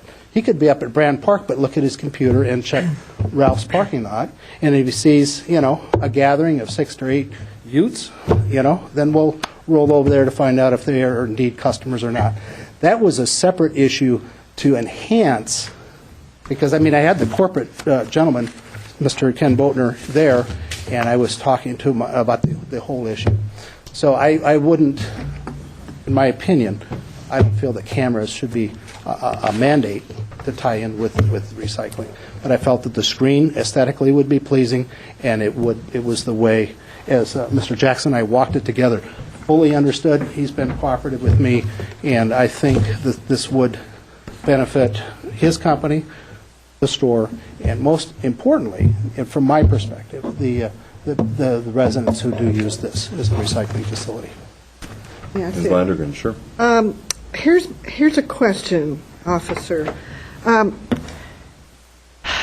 Once you enclose the tree that's back there and you put the screen around this area, you're actually enclosing a space that if somebody is creative enough with just some chain snippers, they'll cut off the lock, sneak in there, and then they're even more secretly ensconced. How would that, to me, it's almost creating an attractive nuisance in itself by screening that area in. And that tree is, not that you all care, but it's a required part of the approval process. You have to have so many trees per landscaping, and so it would have to be maintained. That's the reason I suggested moving it. To me, you have this very large area that if you're going to screen it in. I think another problem with this is it doesn't show where the screen is. It just shows where the storage unit is, and it doesn't show what the screen will enclose. So it's news to me now that we're going to be screening in that area. Okay, well, and that even raises more concerns for me. Okay. I understood from Mr. Jackson, and I think if staff, and if it wasn't clear before, the picture, which I believe you have, is a representative picture. This is from El Segundo. But this what I need is the real thing. Exactly. I know that's accurate, but it doesn't show where the screen is. Where is it up there? We don't have that. There is a plan, Mrs. Just what she just handed us. You see the map where the green space area is designated around the perimeter. Okay. Up in the corner that we're speaking of, in the landscape area you're talking about, basically the screen would conceal the view of the bin for aesthetic reasons, but it would extend all the way to the wall, which would cover the green space perimeter. My recommendation was that there be a maintenance gate on the east side, because it's a wider area that would allow their maintenance to go in there and occasionally pick up any trash, but have the key at the courtesy counter. This is my vision and plan, so that if somebody throws something in there that I need, that I can quickly grab the key and we can get that. These people are there with their cars, and quite often are neighbors from around the street. That's one of the big problems, too, is that residents from the apartment buildings are parking their cars there, and because they claim there's no parking on the streets or whatever. So that's another separate issue. But a lot of these kids, their cars are right there. It's possible that they could cut into the chain link fence, but I got to tell you, I'm aware that patrol probably checks the parking lot at least 2 to 3, 4 times a night. Well, they have to move the container at least once, maybe twice a week, so they're going to be visiting the site. Sure, sure. And store staff is out picking up shopping carts. I've seen the employees just go out just so they can listen to music and eat lunch. They sit in their own cars. Again, with that their maintenance guy is back and forth, at least in the daytime, is what I call a fresh pair of the good eyes. Obviously we want good people to displace all these other people. And it's going to take some time from a police perspective, because, word of mouth through the high school or whatever, these guys, they want to go someplace, stand around, smoke, and visit. And at some point in time, I don't know when that's going to be, but at some point in time, this will be a very unpopular place to go, and they will find some new place by displacement. Any other questions for the officer? Good. Thank you very much, sir. I appreciate you sticking through the hearing. Further comments or questions for staff? Comments first from? I have nothing more to say at this All right, point. thank you. Questions to staff? I have one. Do you happen to know the square footage of the grocery store? I don't think I do actually, but I can sort of. Oh, actually, yes, it's one. It's 30,000. Okay. Is that exact? I'm sorry, thank you. The grocery store itself, the building is 30,000 square feet. Inside the center store is 27,000 square No, feet. building gross is 30,000, and that includes anything with a the roof, four walls. basically. Okay, and it's 30,000 on the nose. Okay, thank you very much. Whoever, is that 4 per thousand for grocery stores, parking? Would be the current requirement for newly constructed buildings, yes. Okay. Well, hearing no further questions for staff, we'll allow the applicant to have a rebuttal period. Thank you. I don't really have much to rebut. I just wanted to reinforce that the screen isn't actually there yet. We're waiting to get, hopefully, approved to put the screen up. And it is, we have been working fairly closely with the officer to make sure it's what they want. So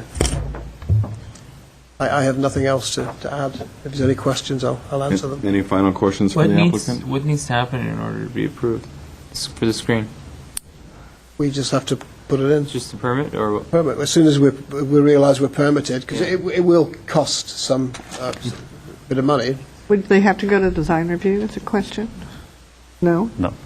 Well, it is hidden from the view, but we can consider it. Once you approve if you decide to approve the recycling center, then they have to put up the screen, and then we can look at it. They would love to spend an hour and a half reviewing a screen around the recycling bin. I imagine that's staff discretion as far as design review board for a fence around a bin. I never knew. I mean, anything like that Exactly.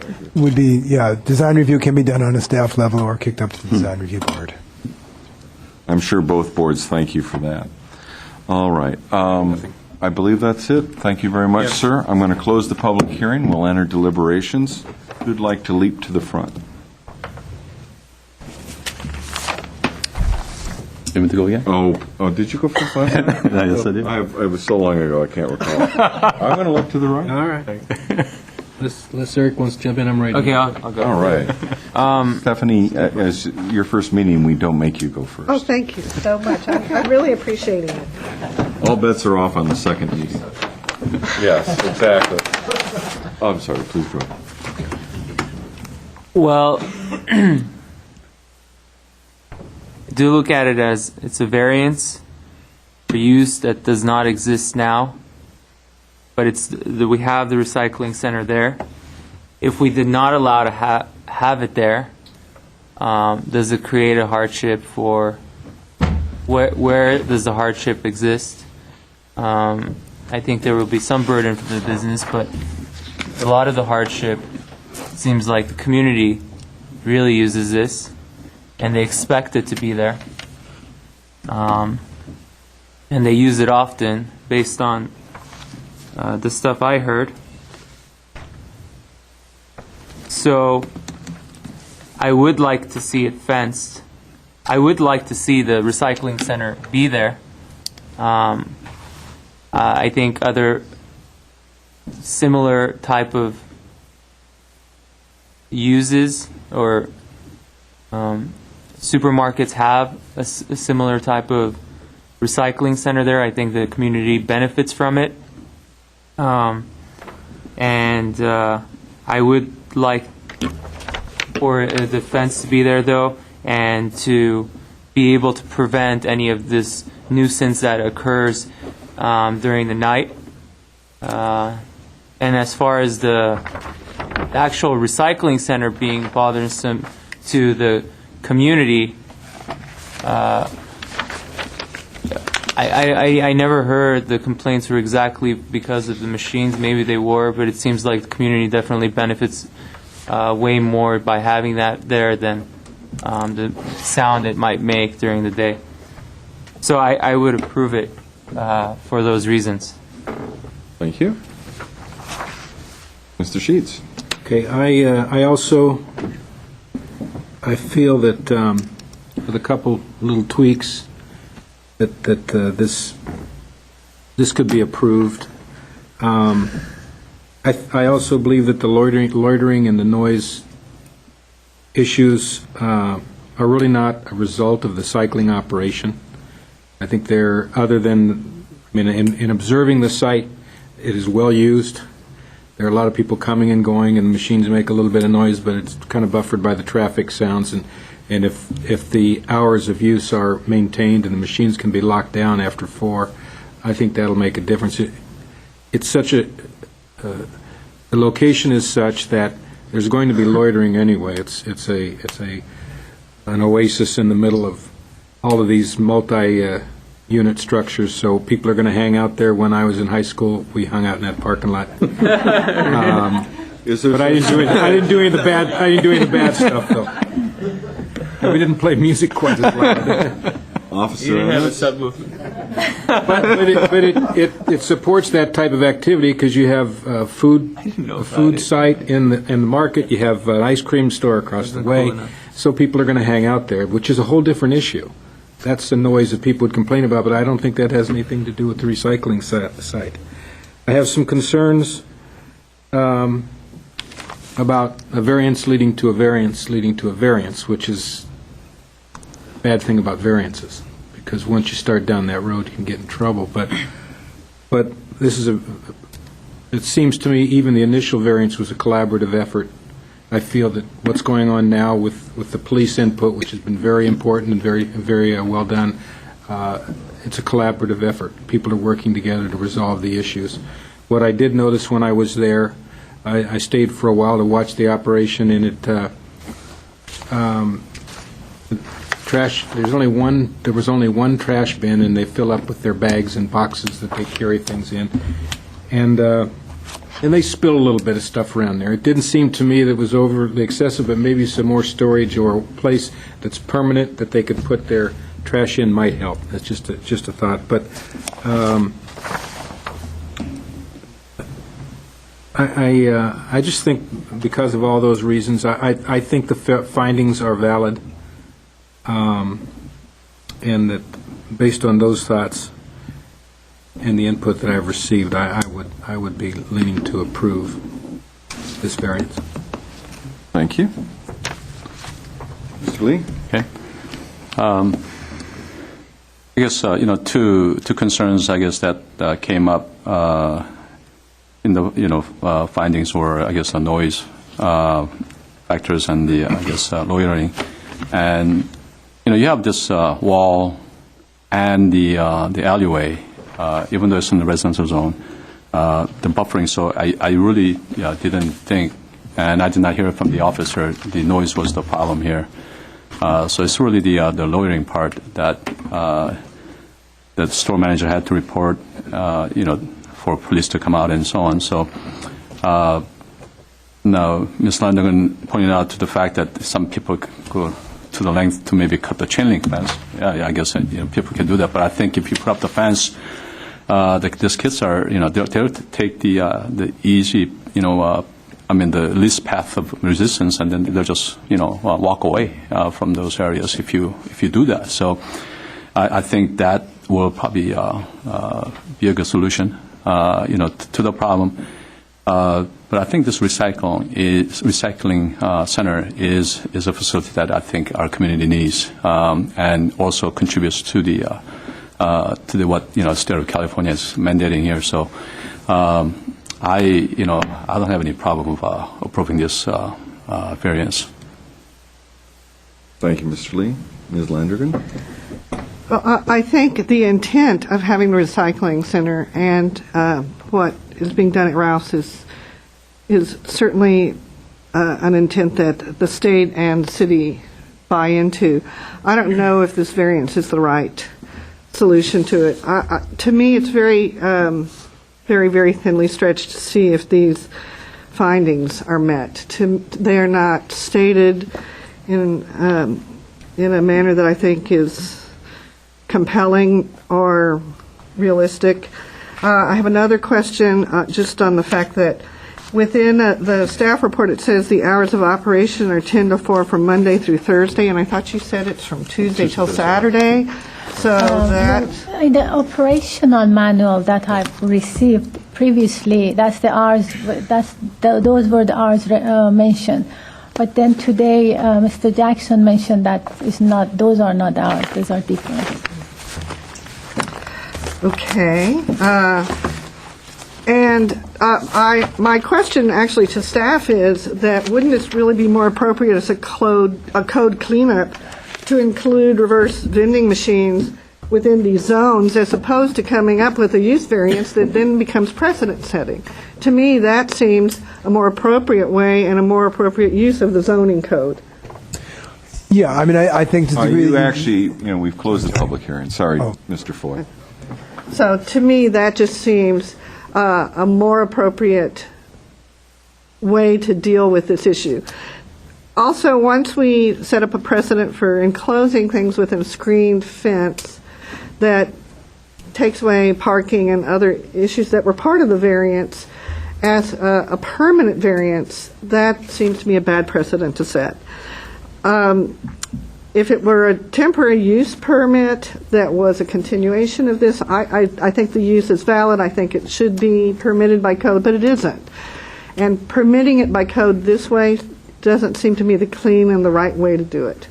I would not support the variance because I don't feel that the findings are stated and substantiated. All right, thank you. I appreciate where Commissioner Landrigan is coming from in terms of focusing on the findings, working our way through those.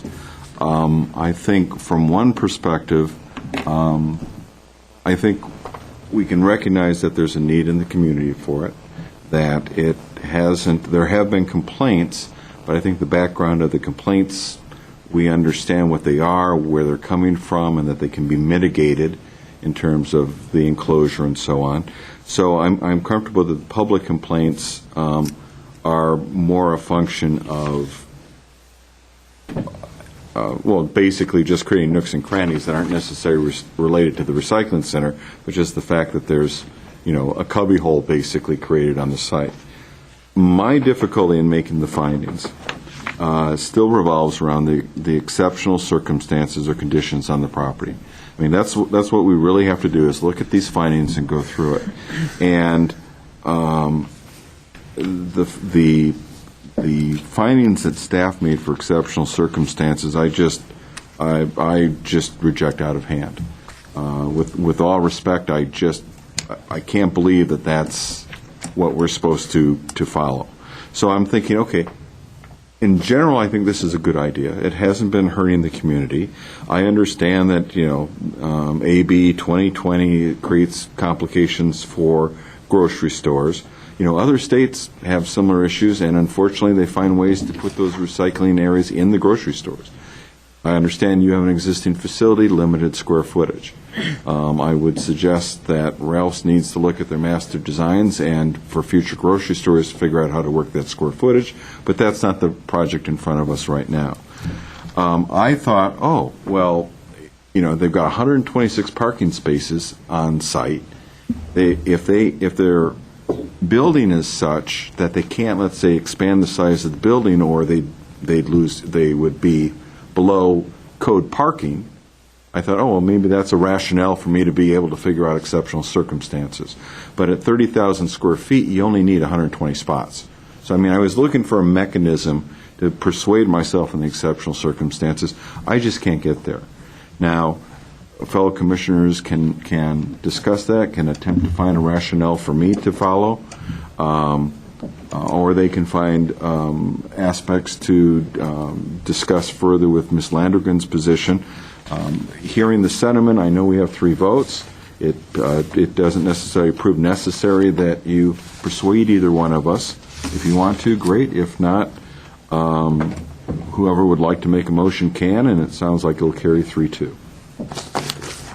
Well, I mean, I would just argue the one condition that I noticed was the hardship that it creates for the community and for the business, but mostly for the community itself.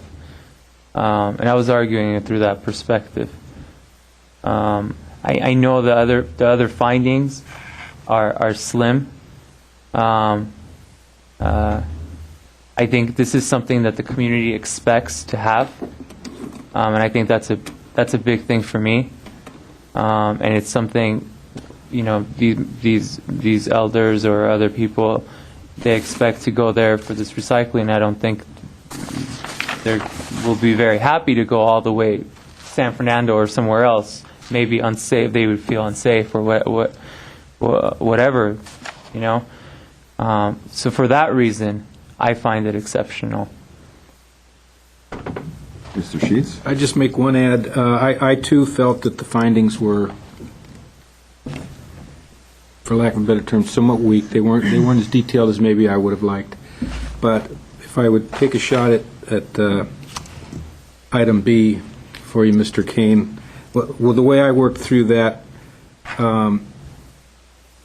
the evolution of this site over time, the growth that's occurred in the city as far as multi-unit structures, allowed the initial variance to occur because of the need, the appropriateness of this market to be there and the need for parking.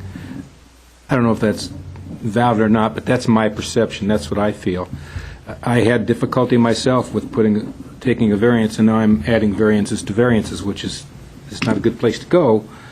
But we did make a variance, in my mind, because of an evolution. We evolved to the point where the parking for the market that everybody wanted had to be in a residential area.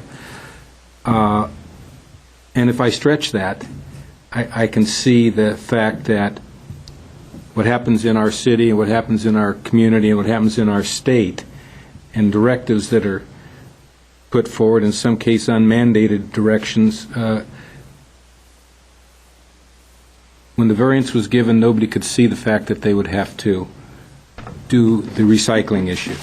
They couldn't make the store big enough that it could be done inside. It's just an evolution, a change in time, and a long period of time that in my mind allows me to make that stretch and make that leap that says, okay, it has evolved, there is a need, there's been collaboration, and every step of the way there's been mitigation that I think is adequate. So that would be my attempt at convincing you on that finding, but I do see where you're coming from.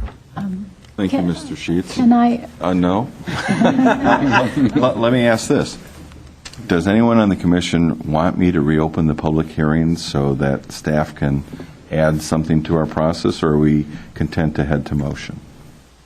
I think we'll head to motion. I'm okay to move forward. Before we do, though, Mr. Foy, because the hearing was closed, I would like you during staff remarks to talk a little bit about, I think, what you wanted to bring up just a few minutes ago, okay?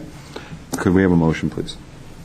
Okay. I move that upon review and consideration of use variance, case number PVAR 2009-001, located at 1200 North Central Avenue, and after conducting a public hearing on said matter, that the Planning Commission hereby approves the proposal subject to the following findings and conditions, which are stated, findings A through D, and conditions that are attached. But I would add, well, we have to make a change for item 3, which is supposed to be Tuesday through Saturday, 10 a.m. to 4 p.m. And I would add a 4th item, which is more trash receptacles near the vending machines or reverse vending machines.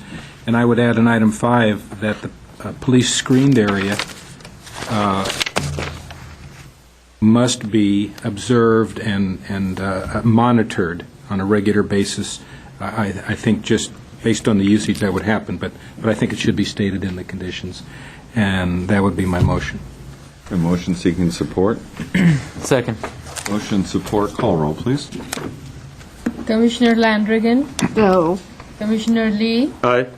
Commissioner Sheets, Aye. Commissioner Esayan, Aye. Chairperson Kane. No, on a vote to 3-2, and I'm actually happy to be on the losing end, but on a vote of 3-2, use variance case PVAR 2009-001 has been approved by the Planning Commission. Thank you very much.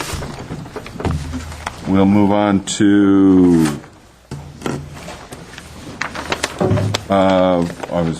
doesn't have a number. It's selection of chairpersons for the coming year.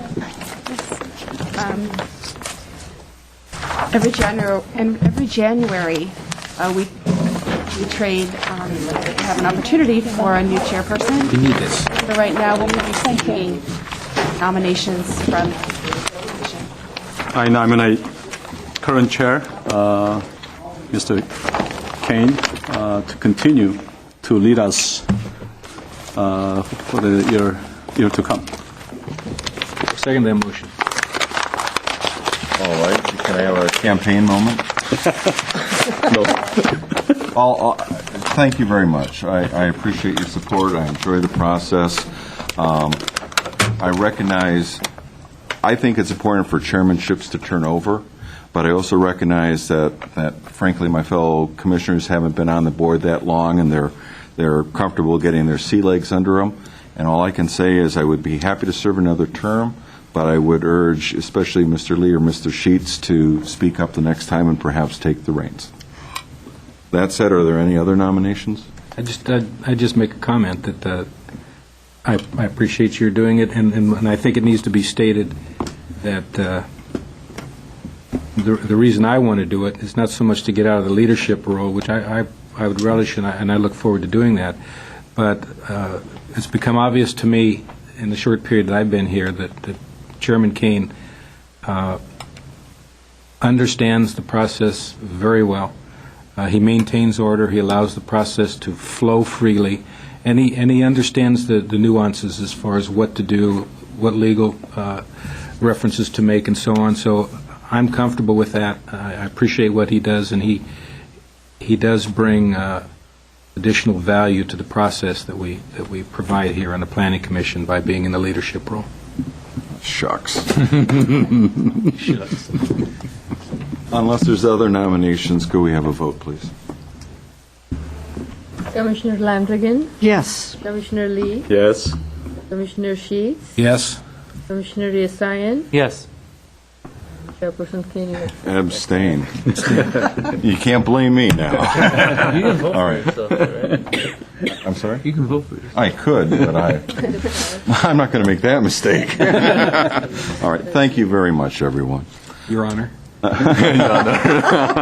Planning Department updates, please. Mr. Foy? I only meant to concur with Ms. Landrigan's comments that this is appropriate for zoning code cleanup. That's a good point.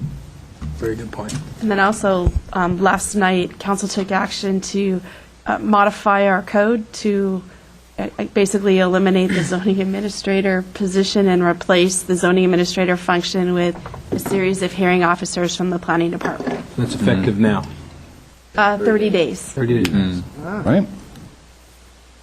So you might be seeing different faces now on the hearing officers. But Good. All right. Comments from commissioners? I would just make one quick comment. I'm pleased to see 5 chairs filled in the Planning Commission, and it looks to me like that is going to occur on a regular basis. I hope that stays that way, other than normal absences. But I think the board is very dynamic. I think it's a good position to work on some important issues in the city, and I'm pleased to see the people that are in these chairs there, because I have a lot of faith in their quality and the value that they're going to add to the Planning Commission. All right. Thank you. Any other remarks I just want to formalize what you had said, Mr. Foy, and I'm sure Ms. Landrigan would speak the same, probably everyone up here, is let's get staff looking at a definition for those recycling machines so that we don't have to face this on a continuing basis. I think it was an oversight. Technology has created something that we didn't have to worry about the last time it was looked at. Well, and I would just add, it may not be just machines, because the way the state's going, there's required recycling for things such as tires, batteries, motor oil. I mean, it's a growing field, so we can take a look at making sure that we have the definitions for accessory uses included. Right. I think tires, motor oil, those things, industrial zone sounds really good for that. But, Not a grocery store. yeah. Maybe R1R. So, anyway, Ask one question. Of course, please. Based on comments that I've made in the past and based on additional information from tonight's hearing, I know we're making changes as far as the departments, and it becomes very clear to me that the importance of the inspectors and the importance of their powers to inspect, how often they inspect, essentially the processes that they'll go through and the policing powers are really important and need to be looked at very carefully. So I don't know if that's if the Planning Commission can play a role in that or offer suggestions, if that's possible. I don't know how we do that. I would offer that we discuss that in the future, but it's an area that I think is extremely important and I think needs to be modified and improved. So if we can play a role in that, please let us know what that is, and I think I would be one that would like to play a part in that. Absent any other comments, we have a motion to adjourn? So moved. By acclamation, we are adjourned. Oh, Happy New Year.